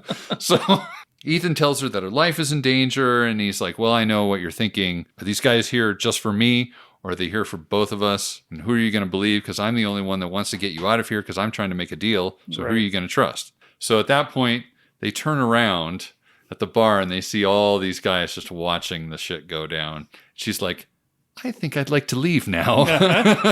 And that's when they start leaving, and they have to take out these different thugs one by one, and it's kind of that dancey. It's got the same sort of dancey vibe as in at the end of Rogue Nation, where the part where Ethan uses himself as a shield for Ilsa. Yeah, so they can't shoot him because he's got the information that that Lane wants. So right. So it's kind of that thing where they're kind of working in tandem to fight all these guys. Well, and the way it's done is pretty great. First of all, I can't fight one tiny little man in a bathroom, but I can take out all of these guys in this situation. Yeah. Right? Yeah. Which just shows you how Terminator-y the Lark guy was. Right. But it's almost like a punchy, ha, ha, I saved you. Hold on. Punchy, ha, I saved you. And then she's like, "Oh, hell no." Pulls out the butterfly knife, and then she's like, punchy, stab. And he's like, "Okay. Yeah. Okay. Well, Girl got game." It's kind of going back to that whole thing that I talked about in Rogue Nation. It's almost like that romantic comedy intro where he's proving his worth or whatever, like by like taking out the first couple guys, and she's like, "Oh yeah, well I can play this game too." And then she sexily draws back her dress and pulls the knife from her garter belt and stabs the guy. Right. And then cuts another guy straight up on the face. Yeah, like she's just as badass. Right. So they eventually start making their way out of this lounge, although one guy pulls a gun, but of course Ilsa's there to like... Does the Black Widow super duper karate chop flippy pow pow. Exactly. And then one more gunman appears at the very last second. Of course, Walker's there to shoot him. Right. So at that point, Ilsa leaves separately while Ethan, Walker, and the White Widow kind of make their way out. And it was so smooth because she totally does the jump around the neck, flip him on the ground, punch him in the face, stands up, and then just off she goes. She kind of almost adjusts her sport coat. Right. And just walks off like nothing happened. Yeah. Very Daniel Craig-y almost. Right. Almost adjusting the cuffs. Yeah, exactly. Type That's of thing. totally what that move was. Yeah. I do find it funny that they just kind of magically make it to their car at this point. Fine. And they just drive to Widow's base of operations. Right. Like there's no struggle in the garage or anything. Why would anybody be waiting for them there? No. But then again, it's already a 2-hour and 30-minute movie. So anyway. There was probably something that ended up on the cutting room floor. Probably. They probably did shoot a fight in that garage. So anyway, they get to the White Widow's base of operations, and they walk into this room that's filled with these big blokes preparing weapons for something. And Ethan is then led to this desk, and there's a map on it. And so Zola begins explaining the plan to extract the, quote, asset. And Ethan then sees a photo of Solomon Lane on the table. Like, he kind of slides it away from underneath what it was under, and he's like, oh shit. So we're getting Solomon Lane. And he explains to the White Widow and the newcomers to Mission Impossible who Solomon Lane is. Right. And then it's finally explained to Ethan, posing as Lark, that the seller doesn't want money. They want Lane in exchange for the plutonium. So they start going over the plan, and then we get this imagined scene in Ethan's head. I really like this imagined scenario, largely because of the music from Lauren Balfe here, because it's dead serious music. It's so mournful, and it's like basically, Ethan is envisioning that he's part of this team, and they're just mowing down policemen, just massacring all these people, to the point where at one point somebody shoots as he's walking away, and he has to turn back around, take his mask off, and he's looking at this cop who's already injured on the ground, has to look in his eyes, and all these other guys are expecting him to shoot him, so he has to shoot this innocent cop like at point blank range, and then that's when he snaps out of this nightmare scenario in his head. And Zola can kind of see the look on Ethan's face, like he's like, or do you draw the line at killing cops? And then that's when Ethan gets back into character as Lark and is like, I've killed women and children with smallpox. And he like gives that smile to the White Widow, that scares the shit out of her. He goes shark eye, like big doll's time. eyes, dead eyes. Yeah, and you can tell that she is just scared. She's like, all right then, let's all get some rest. Bye. See you tomorrow. Ta-ta. I'm out. I don't know how I feel about you right now. So then we cut to a meeting between Walker and Sloan basically at the Eiffel Tower, or really close to the Eiffel Tower. Now, at least they weren't trying to cram it in a damn window. At least they weren't cramming it in a window. I'm pretty sure that really was the Eiffel Tower sitting there. I feel like it was too. Like, I feel like they were actually there, and so it's a little less like beating you. It's beating you over the head, but at least it's like realistically beating you over the head with it. It's an actual location. They're at an actual landmark. We're actually filming in Shepperton Studios, but we built a little model of the Eiffel Tower, and it's hanging right here. Right. So Walker is explaining the plan to CIA Director Sloan, and she's mad because she wanted Lark at the meeting for the plutonium, because her goal is to nab both Lark and the plutonium at this meeting. And she now thinks Lark is dead, but Walker's like, well, I don't think that was Lark. I think that was somebody hired by Lark to pose as him, because why would he risk it? So Walker essentially starts building this evidence, or at least what he considers evidence, as to why Ethan is John Lark. And Sloan's like, that's a bold statement there. You got anything to back it up? And he has the phone from the guy that was posing as Lark in the bathroom, the Terminator. He's got the Terminator's phone. Yeah, but it's clearly not the Terminator's phone. It's clearly not. It's a plant. It's something. Yeah, because the Terminator's phone, they show a scene that it's broken when Hunt takes it out of his pocket. Right. So it's bogus information. This one's all shiny and brand new. Right. And what all. Totally bogus information. And he's like, well, I think there's enough on this to prove it. So, and that is when we kind of jump into Act 2. Okay, so we cut to a chopper flying right near the Eiffel Tower, so we know exactly where we are. That's right. We are. But it's the actual Eiffel Tower, so, At least there's that. There is that. It's not a CGI Eiffel Tower. So inside the chopper is Lane, all bound up Hannibal Lecter style. Very much so. No mask, but it might as well be everything else. Right. We then move on to see the White Widow's trucks getting into position under the underpass, because this is where they're going to ambush them, because obviously we would definitely take an alternate route when diverted into the most obvious place to set up an ambush. Right. Because cops have no sense of just keep going. And I like go this way. Yeah. There's a random truck that rolls over next to us. Clearly, that's not happening as any part of a plan for somebody else. Go this way. Go to the choke point where we could possibly be blocked off because there's water. We're only driving the most wanted man in the world somewhere. Yeah. And we trusted it with regular police officers. Good job. No feds, no Interpol. No, good job. So they're getting into position under the underpass. there just happened to be these slots under the underpass that just happened to fit a box truck. Right. And one has to wonder, did they come across this location like, oh, wait, let's write this instead? They probably did. It probably was one of those happy accidents. I will say I love the aerial footage in this area. It's just pretty. I don't know. Maybe it's just because I haven't been to Paris and Paris looks pretty. But I really like the aerial footage, like while he was in the helicopter and you got to see the whole city. And then like the landing pad where he lands, that I don't sure what that building was. It was very oddly shaped, but yeah. You know, I'm just like, why is there a helipad here? But okay, there's a helipad here. Yeah. But anyway, so the trucks are getting into position for extraction. Thank good we have another box van because we couldn't possibly have a Mission Impossible movie without at least one box van somewhere. That is another very mission-y thing, isn't it? Right?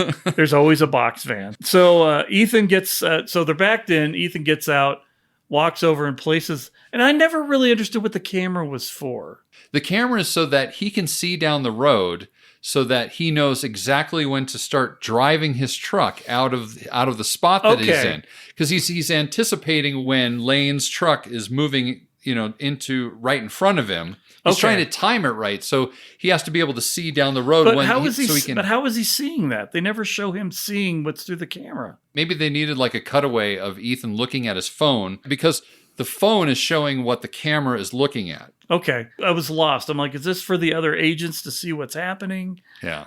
Because they use the same camera later on. Yeah. And no, that's just a standard IMF issued phone Bluetooth camera thing. Yeah. With a sticky thing on the back. I didn't understand it. I didn't get it. And it didn't seem out of place to Walker or anybody else. So, right. So, but anyway, he gets out, he puts the little mini camera on one of the beams so he can see what's going on for some reason. We then see Lane, who's landed. The helicopter has landed. He's on the ground. He's being escorted into the armored SWAT truck thingy. We cut back to Walker and Ethan sitting in the box truck. This is a funny little conversation because he's like, "Hey, Grandpa, isn't it true that this happened? And did this happen too?" Well, I just kind of felt more like Chris Farley interviewing. You remember that? Yeah, you remember that part when that was cool. You remember when Solomon Lane gassed a bunch of people? Yeah, that was cool. Hey, and you remember when he blew up an entire plane to kill one person? Yeah. That was awesome. Yeah, exactly. And then Ethan's just like, dude, if any of the worst things you've heard about him are probably true. Right. If it makes your skin crawl, it probably happened. Right. And then Walker comes with the realization. And how Walker didn't know this beforehand? Yeah. Seems... either that or he's playing dumb. Yeah, he must be.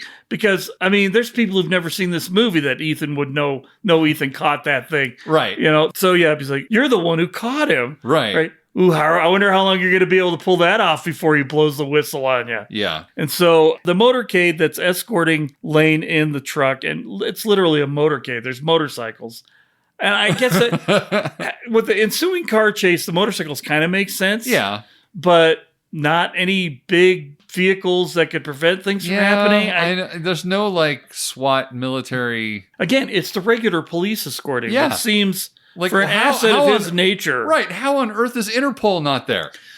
Yeah. Plus, I guess I have to, anytime I see one of these things where something very important, whatever the MacGuffin is, person, bomb, whatever, right, is just going on a little pattern in the middle of a major city that nobody thinks twice about. Right. I'm like, come on. It always makes me harken back to the original Superman movie where, you know, they have to stop the missiles so that Lex Luthor can reprogram the missiles. Right. They're in a highway in the middle of nowhere, right, where there's no traffic. And I'm like, this makes sense. The only thing that I could hear Christopher McQuarrie arguing with us about regarding all this is there is that moment when Ethan is at White Widow's base of operations. She mentions that she had to pay a lot of money to find out exactly when and where they were transporting him.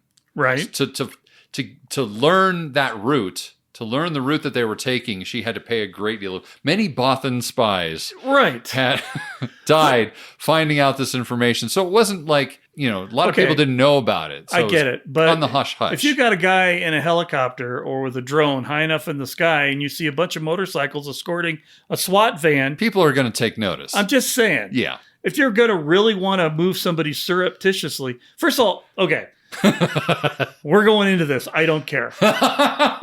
Why don't you land him in a secure facility that lands helicopters like every military facility in the universe does? Right. Right? Yeah. Boom. Second of all, why don't you just put him in a Volkswagen Beetle? Yeah.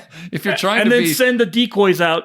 Right. If you're trying to be sneaky about it. Right. If he's this high value a target, why aren't you putting him in some regular looking car that maybe is armored up, but then sending out at least the ones where they're like, we have 3 convoys. No one knows for sure which one it is. Yeah, they always figure it out. But you're in a convoy. Stop being in a convoy. You're drawing attention to yourself. Right. Anyway, I'm sorry. It's one of those things that annoys the crap out of me about movies like this. Keep it on the down low, yo. Right? Word. So anyway, the motorcade keeps on going. And as they're driving by, a, shall we say, familiar silhouette on a motorcycle begins to follow. It's a great silhouette. It is a great silhouette. Not that we couldn't figure out who it is by any stretch of the imagination, but this person starts mystery motorcyclist. You know what? Maybe it's the same person that delivered the Odyssey book. It could be. You never know. Never know. It's a mystery. For all we know, that mailman had a terrific ass with a fine cap on top of it. That's right. So this person starts following the motorcade. They all keep going down the road when this giant 18-wheeler carrying tanks of propane or beer. I'm not sure which. Or were they water jugs? I don't. Big giant, like it looked like metal cans. It could have been propane tanks, whatever, or small kegs. And since beer didn't come flying out and it didn't blow up, I'm not really sure. But it purposely takes a nosedive so that it goes on its side, blocking the entrance. And then you get the one motorcycle cop up at the front. He's like, go, go, go, go, go. And I'm like, you're the idiot that's going to get fired because of this. Because that was so obvious. Everyone knows what's going on. Everyone but you, Bob, or you, Pierre. Everybody knows. Probably Pierre. Probably more likely Pierre than Bob. I'm going to go with that. Fucking Pierre.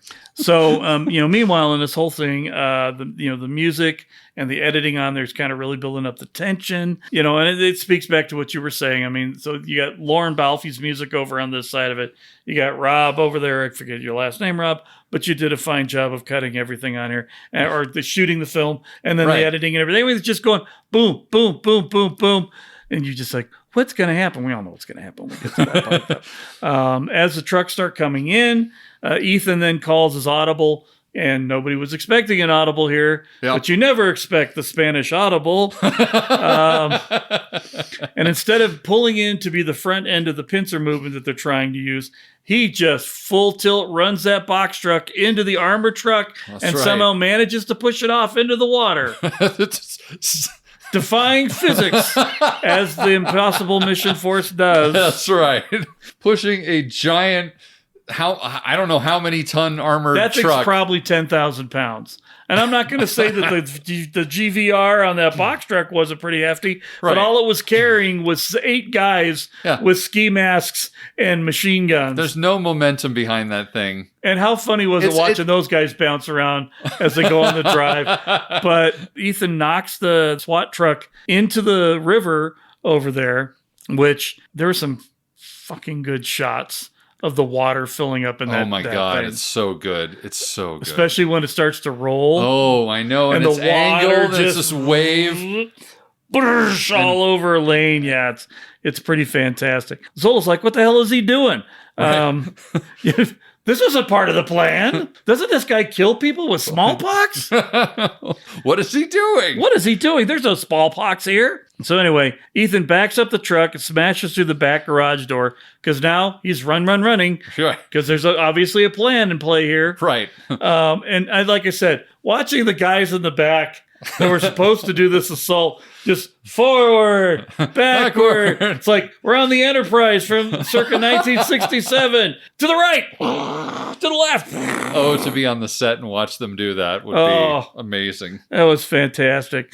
And so they're driving through, and eventually all of this back and forth, and somehow the doors open on the back of the box truck, and all of them roll out like some kind of Keystone Cop sort of thing. It was kind of funny the way they flop out. It's just like laundry or something. Like, it just kind of... One guy didn't even try and prop himself up. They all just like... right. Maybe a little too obvious way to get the guys out of the truck, but it was kind of funny at the same time. I enjoyed it. So at this point, they've got the police chasing them, and we get this, fantastic shot, like we said, of Lane inside the truck as it's slowly rolling over in the water level. And he does that.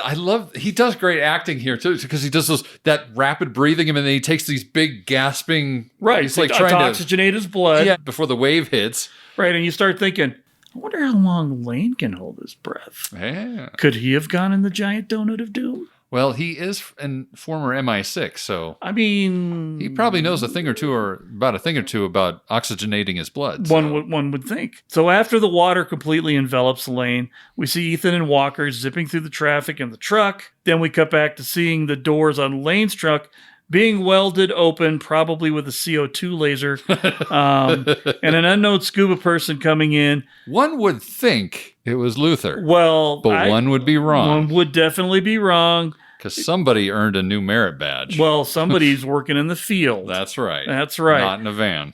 So using the CO2 laser to cut the locks off and everything, they gives him a rebreather, then immediately pulls a hood over his head, which I thought was like, that's kind of mean. It's very mean. But at least he can breathe. That's right. They pull him out of the truck and get him out up into the surface. Luther, who is in a boat, kind of watching all the events from afar, and then pop comes the Benji out from the water. And then Luther literally pulls Lane up one-handed. Yeah, just... Because he's got the meats. He's got the meats, and he's got the muscle. That's right. Pulls him up, drops him onto the boat, puts a little diddy dop against his neck. Yeah, so he can't be tracked anymore. So he can't be tracked. And they put like a little... Kind of looks like a nicotine patch. Like a little nicotine patch over where the sensor is to block it. I would wear a nicotine patch if it blocked my sensor. I think that's very important. So we then cut back to Ethan leading the cops and chasing them into a narrow alleyway. I really like this scene. It's because it's so intentional. It's really cool that they actually thought this out. Like they thought, okay, we'll get a van that's this wide, and then we're going to go down this tiny fucking alleyway. Right. And we'll just have bikes parked just in front of that. Right. So that we can just use that as a roadblock, and then they can't get to us, and then we can take off on the bikes. Right. Until, of course, it's Mission Impossible, so something goes wrong. Right. And the Walker gets on his bike, takes off. Ethan can't get his bike to start. One has to wonder, did Walker sabotage his bike? Or is it just a Mission Impossible shit, something went wrong thing? Right. But so he finally gets a bike going, but he's so far ahead now that he knows he's going to have to find an alternate way to get out. Yeah. Because the cops are still basically now directly after him. Yeah, they're almost over the truck at this point. Right. So he hollers out, I'm going to need you guys. I need an extraction. And it's funny because at this point, you got the scene of Benji coolly driving the boat. Yeah, just looking cool as a cucumber. And the police boats go flying past, and Luther's all like, hey, how you doing? Meanwhile, you got Lane underneath the boat. Right, not doing anything. And then Ethan's like, nah, I need you guys to come. He's like, okay. So Benji turns the wheel. Turns the boat around like, we got to go save him. No, this never happens. In the meantime, a mystery motorcyclist, is now tailing Walker while Zola's men get into cars to go after Ethan. And it's funny that they have to pull out of their box trucks to get into cars that are waiting to go follow Ethan. Right. And then we get this incredibly amazing... Oh my God. This motorcycle chase, while it's completely different from the one in Rogue Nation, it is just as fantastic. It's still at the same caliber. Yeah, but for different reasons. You know, it's like the Rogue Nation one is all about like high speed, like really high speed, like super high speed. Whereas this one's still fast, but this one's more about, he's literally going into head on, Yeah, almost the entire thing is against traffic. Yeah. And then they hit the famous roundabout around the Arc de Triomphe, and it's just the level of intensity. And all of it, the thing is, all of it makes sense. Yeah. Well, and there's again, I talked about it at the very beginning, but cutting that Eddie Hamilton does in that moment when they're at the Arc de Triomphe, where a car will pass in front, an actual car. This is some like good old fashioned editor shit where they're literally just looking for the next car to pass in front of the camera so that you can then cut, either push in to get a closer view of Ethan or push back out or just change angles depending on where you're at in the chase sequence. Right. It's done so well. It's done so perfectly. Well, and can I say throughout the entirety of this chase scene, you've got all of these scenes where Ethan is blatantly driving through intersections of traffic and not getting hit, whereas all the people behind him are getting stuck by the accidents. Right. And you see that maybe usually once, maybe twice in a normal car chase and scene. Still no helmet, man. No, exactly. Sheesh. But in this one, it's literally their plan because Ilsa's doing the exact same thing when she starts chasing him. Right. It's just complete disregard for anything that can hit you, solely focused on what you're doing. And the people that are concerned about getting hit are the ones who get stuck behind the traffic. Yeah. So for that level of intensity, I'm like, he doesn't even care if he gets hit. Right. He's just, this is where I'm going. I could be running, but I'm on a motorcycle right now. He's the living embodiment of destiny or That's whatever. Right. He's a living embodiment of destiny, Mr. Prime Minister. I'm Marty McFly. I'm your density. Anyway. The whole thing, and I mean, we've seen some good motorcycle chases in this franchise. Yeah. You know, going all the way back to the Woo as Fuck original. Right. Yeah. I mean, even that is pretty fantastic too. Right. But that was when he was still kind of cutting his teeth as an expert motorcyclist. And it was really more about the chase between the two of them than it was about anything else. Yeah. Whereas, and I think the one in Rogue Nation was also, there was obviously a lot more involvement on the motorcycles, but it really was Ethan against Ilsa in this circumstance. Yeah. This one is just, everybody's fucking chasing me and I need to get away. Right. And so we go through all of this wonderful nonsense. Then there's the part where he stops. Yeah. And you got the 5 intersections, which felt very No Time to Die to me. Yeah, except he didn't whip out with a chain gun on his motorcycle and do a donut and mow people down, which kind of wish he did. But you know, been cool, but it's not Bond, it's Ethan. Yeah. So he does this really cool, I'm going to spin out and skid while I go down the one way I can go, which thankfully just happens to be the way he needs to go. That part's a little convenient. Yeah, but you know, maybe, yeah. We'll allow it. We'll allow it. So he breaks out, gets himself through the intersection, takes off the way he needs to go down, looks back for a second to see if he was changing, and that's when he goes, whoop, bam! right into a parked car. And well, it's not even a parked car. It's just a car that happens to come out right in front of him. I thought it was a parked car. And what's fantastic about it is I actually saw a behind-the-scenes video of what actually goes on right there. And so the motorcycle is on a track. And to get this shot, Tom is on the bike, obviously, and then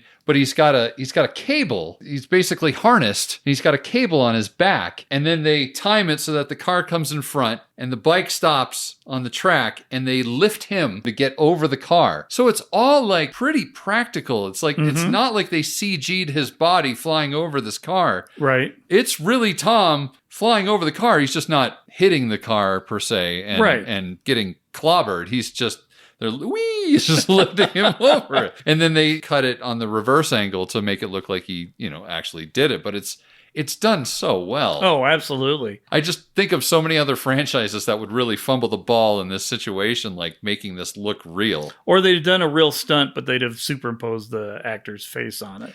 Oh, God. Yeah. Bad Roger Craig. Daniel Craig. Oh, bad Daniel Craig. Roger Craig, Daniel Craig. I do that all the time. Apparently, the early to mid 80s 49ers are firmly planted in the back of my brain. That's right. Anyway, so of course, being Ethan Hunt, he gets up. Right, he's fine. I'm fine. He's limping a little bit. He's a little sore. Yeah. But he starts making his beeline to the, park. It's like a bush fountain area type thing. Yeah, it's like I don't know what it is. Water fountain type thing, but it's not on. Yeah. But all you can see is just this bush surrounding something. The cops are barreling down. He hops. Oh, well, he pulls out a knife, right? Which I don't understand that. I still don't understand when he uses that. To cut into the netting to get into the entrance. There's a big hole that he cut through into that netting to get in there. Oh, to get down in there? Right. Which, I mean, when you've already established he doesn't want to kill people, it seemed like a dumb thing to do other than to explain how he got into it. But he pulls out the knife like he's getting ready for a knife fight with the cops. Yeah, because I until you just told me that now, I never put those things together. Right. And he goes hobbling over, jumps over the topiary or whatever that's in Right. there. And the cops come over, hut. Yeah. And they're all pointing out there, but all you see is this big circle, chamber of whatever that's got black netting over it with a hole in it that Ethan slipped through. And then that cuts to them into the boat that's under a canal that... Some sort of underground waterway Yeah, of some sort. I don't know how Paris works. I don't either. I don't... And maybe this is a real thing. It probably is. It's Paris. It's been around a minute. Yeah, it's fancy. But yeah, we're underwater. Even Seattle has part of its city that still exists underground. That's true. I don't know. It seems so weird to me that they ran in like, well, we're just going to drive our boat in here. In my mind, it's like, would you have to have special permission to get into something? I don't know. If anybody knows, please tell us. We would like to know. No ticket. No ticket. But anyway, so he gets on the boat with Luther and Benji and Lane, and they drive off, not really into the sunset, but to a very well-lit area of this underground boat dock place. Yes. So basically, they get to a good stopping point. They offload Lane off the boat. They meet Walker at what appears to basically just be kind of a garage area somewhere with two swinging barn doors and a much too small old 5 Series BMW. Right. Still on brand, though. Yeah, well, BMW, it's the official car of Mission Impossible. That's right. And it's funny to think that this 5 Series was like a big car when it came out in the early 90s. It was considered big. Yeah, exactly. It was considered their mid-sized car above the 3 Series. Now it'd be considered a compact. Right. Well, 3 Series is bigger than this car is now, right? Right. I don't know if you've ever been in an old 325, but those things were snug. little snug, a little tight. But they get in there getting ready to load Lane into the back of the car so they can head off to whatever they do. Wouldn't even dare to call it a schmedium. No.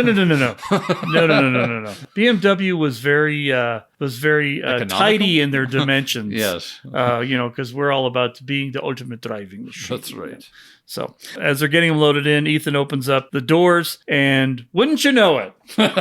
How convenient or inconvenient? One little Parisian traffic officer. Yes. With no business being there at all. There she is. There she is. And again, the first thing that pops into my head is the scene where Indy and his dad are flipping around in the fireplace. Oh, right. And the lady that's in charge of the Germans back there looks over and they Yells. wave and she smiles and then she's like, and it just the same thing. It's just sort of like, hello.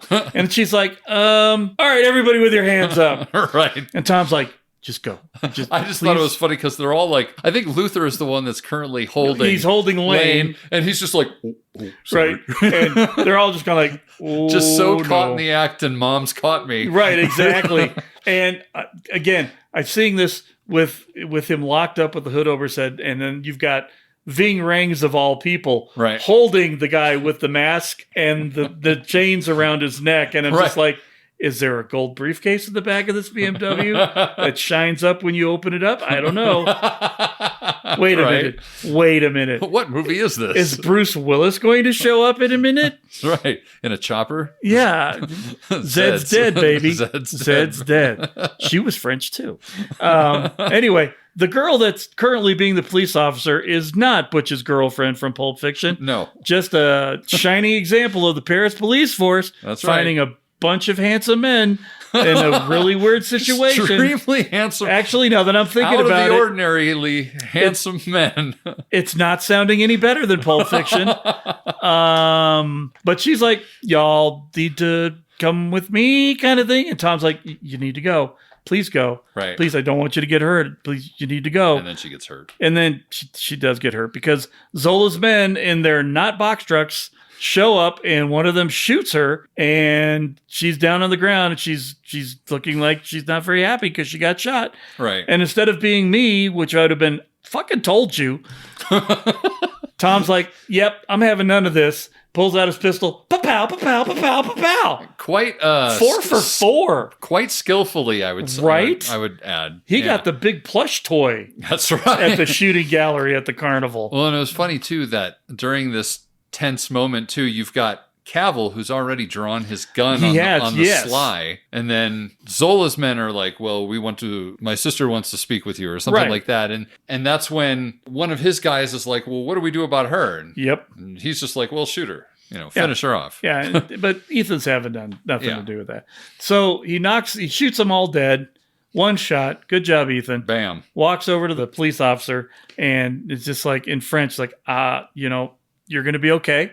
Yeah. Make the call. Gets her to call for, I need help in French. Well, it's Ethan Hunt. He's ever the Boy Scout. He's going to do the right thing. Absolutely. And then he apologizes to her. I know. It's adorable. It is adorable. I'm so sorry you were in the wrong place at the wrong time and didn't listen to what I said. But I appreciate your diligence in carrying out your job. Despite the fact that you were looking at a bunch of gangsters doing some serious gangster shit. Kudos to you. Please don't come back and be the villain in number 7. That's right. So they finally all gather up in the car. It's a very snug fit back there, as we mentioned before. Yeah. By the way, I'm Walker. Was the little car your idea? So we then, as we're pulling off with all of them driving, we see our mystery motorcyclist returning once again, taking out a pretty nice little compact rifle out there. Yeah. Taking aim at the car from a bridge high above the road that they're going down and firing off a shot that seriously should have killed Lane. Should have killed everyone in that car, really. Just grazed him. Right. Right. Fires a couple more shots in there to stop it. Ethan's like, we got to get everybody out of here before they get killed. Right. Stops the car, tells everybody, get out before you all get killed, and then starts driving again. With Lane. The only one who didn't get to get out. But he pulls off the hood. This is strange. I didn't understand this at all. It's a strange decision to pull the hood off right there. Like, why would you need to? Maybe he was trying to assess the damage. Could have been. To see if it was even worth driving away for or not. Right, or whether or not he's just dead. Yeah. So he had to know whether he was still alive or whatever. That makes sense. Right. So that's how I kind of justified it in my head. I'll bite. But we get more shots. This car chase is... Oh, yeah. Again, it's just another Tom Cruise doing Tom Cruise things. Like, his ability to drive that car is just He's insane. the best stunt driver on the set. Yeah. Right? Yeah. But, I mean, we get the handbrake 360 over the stairs. We're not going to do any thumpa. We're just going to go, wa-tang, pa-tow. So cool. And then Ilsa coming down on the motorcycle down the other stairway, following behind them. Yeah. I mean, all of car chases are their thing. It really is. Yeah. I mean, and train chases. And apparently helicopter chases. And sometimes helicopters chasing trains. They're all about the vehicle chases. It's all about the need for speed. Exactly. It's screw Fast and the Furious. We got Mission and the Impossible. Sure, why not? And I love how there's no music in this area too. It's just all the sound of the cars. Like, again, like finding those ripe moments to like pull all the music out and sort of amp up that tension. And it's also interesting too, because that's right when they start talking too. Yeah, they start having that conversation. And, the mystery motorcyclist gets in front of them with a gun pointed at him. And then pulls up her shield and surprise, surprise, it's Ilsa. No one is actually surprised. No one's surprised. And Ethan pauses and then heads straight for her and brutally runs her over with the car. Yeah. Sends her flying over the top. Maybe he thought if he went faster, she'd pop over quicker. And well, there was clearly he clearly was not trying to hurt her. But take her out of the equation. Right. And we all know how bike physics work in the Mission Impossible universe. If you get hit, unless you're Tom Cruise, you fly over. That's right. You but don't Tom get mowed Cruise, down. No, Tom Cruise rolls over onto the street and gets hurt. Right. And then, at this point, they're driving off. And then Lane's like, that was Ilsa. And Ethan's like, shut up. He's like, how interesting. Look, Sean, if you're listening to this podcast, I don't want you to think I'm picking on you because I know I sound more like Peter Lorre than you. But you have a very distinctive voice. And it's fun. And I want to learn how to do it. It's the nature of me as the vocal chameleon I want to be. But Ilsa gets off the ground. She sees the police coming, so she's like, son of a mother-loving goat, and hobbles away. I do love how everybody hobbles after they get hurt. Yeah, at least there's some realism to the fact that we it's not the years, it's the mileage. Right. And I'm a little beat up at this point. But Zola's looking on from a nearby car, There might be something to that later. It's like, who is this woman? Yeah, why is she not dating me? It's funny that we're going with that Russian accent when he was clearly English like his sister. I know. But with a name like Zola, it just you like, yeah, I'm a half brother. You know what I'm saying? Yeah. Max was, shall we say, a player. You know? So anyway, Ethan then arrives at another dark, secluded, undisclosed location where Benji, Luther, and Walker are waiting. To be fair, it seems very much like other dark, undisclosed locations we've seen in the movies. It's got a jail cell. Yeah. It's poorly lit. There's tunnels involved. Well, this isn't the one with the jail cell. We've got one more to go still. Oh, that's right. See, that's the other thing I've noticed about this particular movie. There are a lot of dark, dingy, undisclosed locations in this movie. Yes. They're all kind of interchangeable. In fact, the one towards the very end, when they're figuring out that they need to go to the mountains or whatever, that one I'm like, where did this come from? Like, they don't even explain how they got to that one. But we'll get to that later. Fair. So Ethan then arrives at another dark, undisclosed location where Benji, Luther, and Walker are waiting. They then begin to start working to remove the tracking chip that's inside Lane's neck.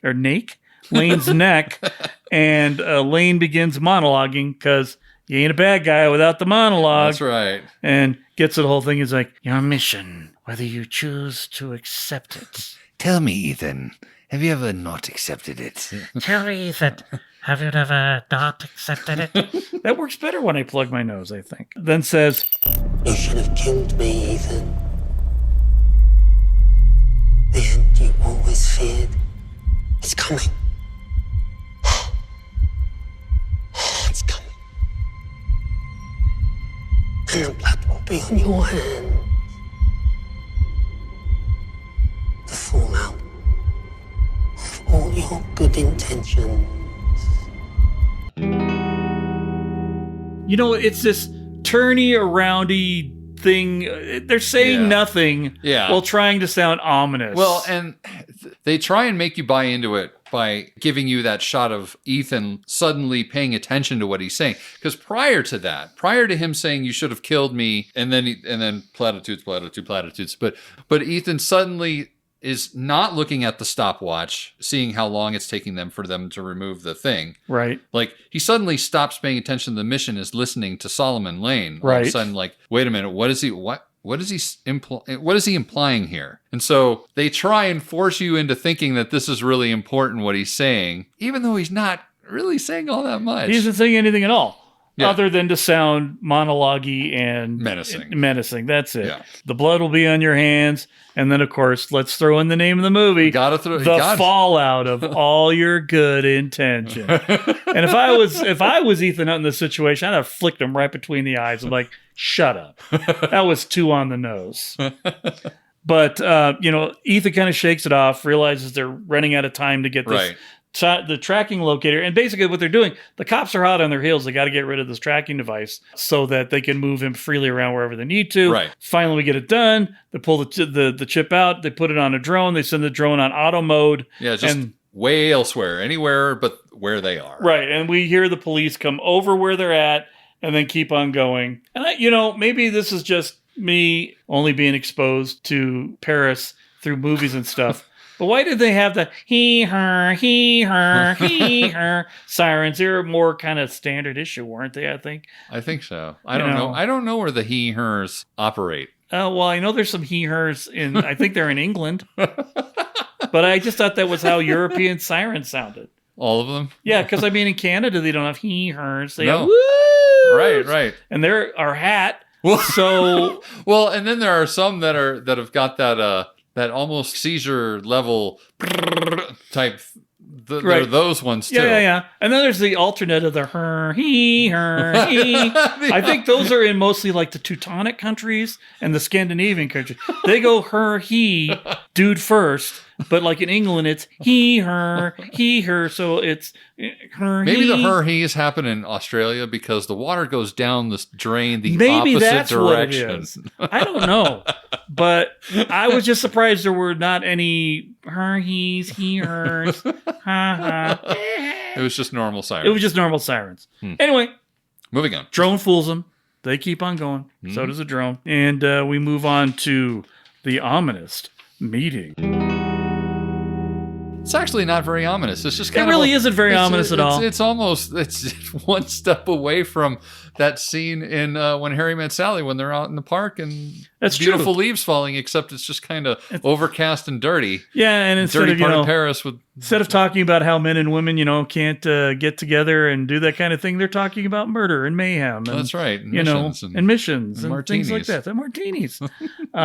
So we cut up to a walkway alongside the river in Paris. Is that the Elbe River? I honestly don't know. Is it I should really know those things, but I don't. You're the Europhile here. I'm not. I am. I suppose it doesn't really matter for the intent of what we're doing here. But anyway, it's a river in Paris that they're walking by. Well, listen, I'll make the pledge that if we ever cover another movie that takes place in Paris and there's a river, I will know which one it is. Okay, very good. Very good. Moving on. So Ethan and Vanessa have met back up, and Ethan is explaining that she's like, why did you deviate from the plan? Right. It's like, your brother's an idiot. You clearly know this already. Right. His plan was just going to get a lot of people killed, including your men. I decided to... probably Lane. That was his biggest concern. Yeah. So I called an audible and did it my way. Right. And, I am the guy who killed women and children with smallpox. So my way clearly works. That's right. And she's all, family. What can you do? What can you do? What can you do?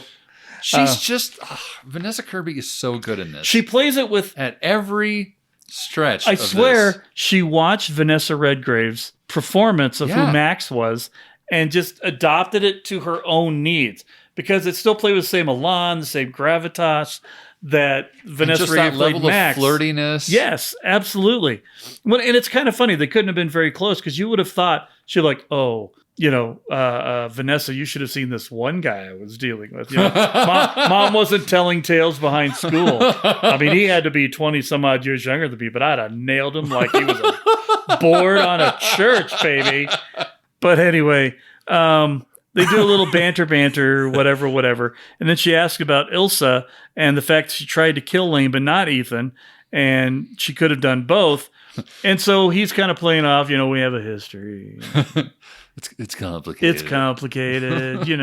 I'm working on it. If we were on Facebook, my relationship status would be it's complicated. Exactly. So Vanessa mentions that she lost 4 of her men in the interim of his audible. And so she's like, so the price of my plutonium went up. And now if you want to get it, not only do I get Lane, but I want the girl as well. And he's like... That seems almost catty. It does. It does, but she's also an arms dealer and she has her reasons. Right. But they... in a small way, it feels a little on the catty side. Well, until you get further on into the movie and find out what her actual motivations are at this point. Right. You kind of feel like once you figure out who she's connected to and so on and so forth. She was just trying to sweeten the pot, is what it turns out to be. Right. But there, you're kind of like, no, I want you. Nobody else gets you. Right. So bring me the head of Alfredo Garcia. But Ethan's like, no problem. She's yours. Right. Shark eyes come back. Yeah. And then she just stares at him and levels that kiss on him that is so uncomfortable. I mean, I'm going to say probably the best acting in the entire movie because she just kind of went like, I'm going to kiss you now. And then bit him probably on the lip. If I was Ethan in that situation, I'd be like, Miss, I offer my neck for you to step on now. Right. I'm like, and she almost knocked him off of his crate. So... he must have been standing on 3-4 soapboxes just to be at the same height as Vanessa Kirby. So I mean, I don't know how tall she is, but she could have caused some serious damage. Good thing he's a stuntman. That's right. But anyway, he had his feet planted pretty good. So he did. He was kind of expecting it, but not expecting. He got in a horse stance and was ready for it. He was ready to go. Anyway, so after the rather forceful kiss, she tells him, basically, she swaggers off like, I'm in control now. Yeah. Go to London. Call me when you get there. Don't text. Call me. And instructions will follow. Yeah, instructions will follow. Ta-ta. Ta-ta for now. Bye-bye. And then she saunters off into the sunset. Well, there was no sunset. The sun was already set. She just saunters off into the darkness. So as the meeting is ending, we see that Ilsa was watching the whole thing from afar. And so now we get the other end of the cattiness. And maybe it's just me wishing it, but it really felt like the look on her face was just like, bitch. It totally was. It totally was. So Ilsa? It says Ilsa in Spain. In Spain. Ilsa. So Ilsa begins to follow Ethan, and we get that sort of classic, he's right in front of me, and then I make a right-hand turn, and he's a little bit further away. Right. And then I make a left-hand turn, he's a little bit further away. But always where I can see where he's going. And it's always clearly sort of indicating that he knows he's being followed. So he's Sure. now, so at this point, he's now just leading her to a very specific place where they can meet discreetly and chit-chat. Right. It kind of reminded me of from Man of Steel. Hey, another Henry Cavill movie. Hey. When they're on the Kryptonian ship and you've got robot Russell Crowe doing what I like to tell my wife, I call it Jarelling, where he just pops up in front and points the direction Lois Lane needs to go. So every time my wife gives me instructions on something, she'll just point the direction I'm supposed to go. And I'm like, stop Jarelling me. So anyway, so he leads her into this, this kind of this open courtyard with these lined rings of trees, and you get this really great camera shot, which just follows them to the left as they transition from the walking area. Well, she pulls in. Ethan's at the far end of this thing. Yeah. She walks in, and then they just start panning to the left of the screen. Yeah, the camera just must have been on a track or something because it just goes perfectly sideways. And they pass in through this lined area with trees on both sides to have their little conversation. And it's funny that in Europe, places like that exist. Yeah, right? Those are real places. Nobody in America builds trees in a line anywhere unless they were there and they just built a road in between them. Welcome to idiocracy. Right. So our sense of our aesthetic sense is not always there when it comes it's to. It's kind of a hodgepodge, really. Yeah, and I'm sure there's areas like this on the East Coast. Yeah, right. Which was mirroring architecture from Europe. Sure. But the further west you pull out, the more America lost its mind the further west they went. Yeah, the gang.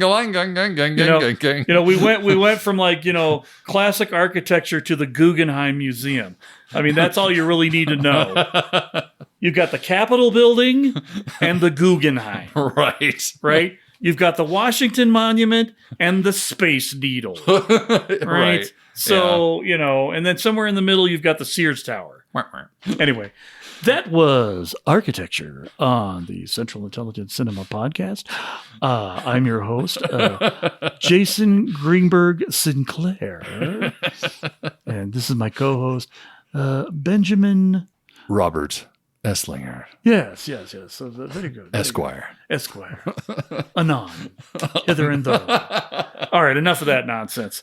So we get to they were in the trees. It's all very, lined and straight. And we kind of start, it's where they're like, okay, we need to have this confrontation thing going on here so that we can clearly move you past person who's chasing me to someone who's actively involved. Right. Kind of get the whole, I'm sorry, I never meant to hurt you thing. Right. Everybody's always apologizing to people in this thing. Well, Why? Hunt is very Canadian in that respect. I guess. He apologizes an awful lot. He does say so. He even says he's sorry when he's getting chased and he's interrupting the funeral. So polite. So polite.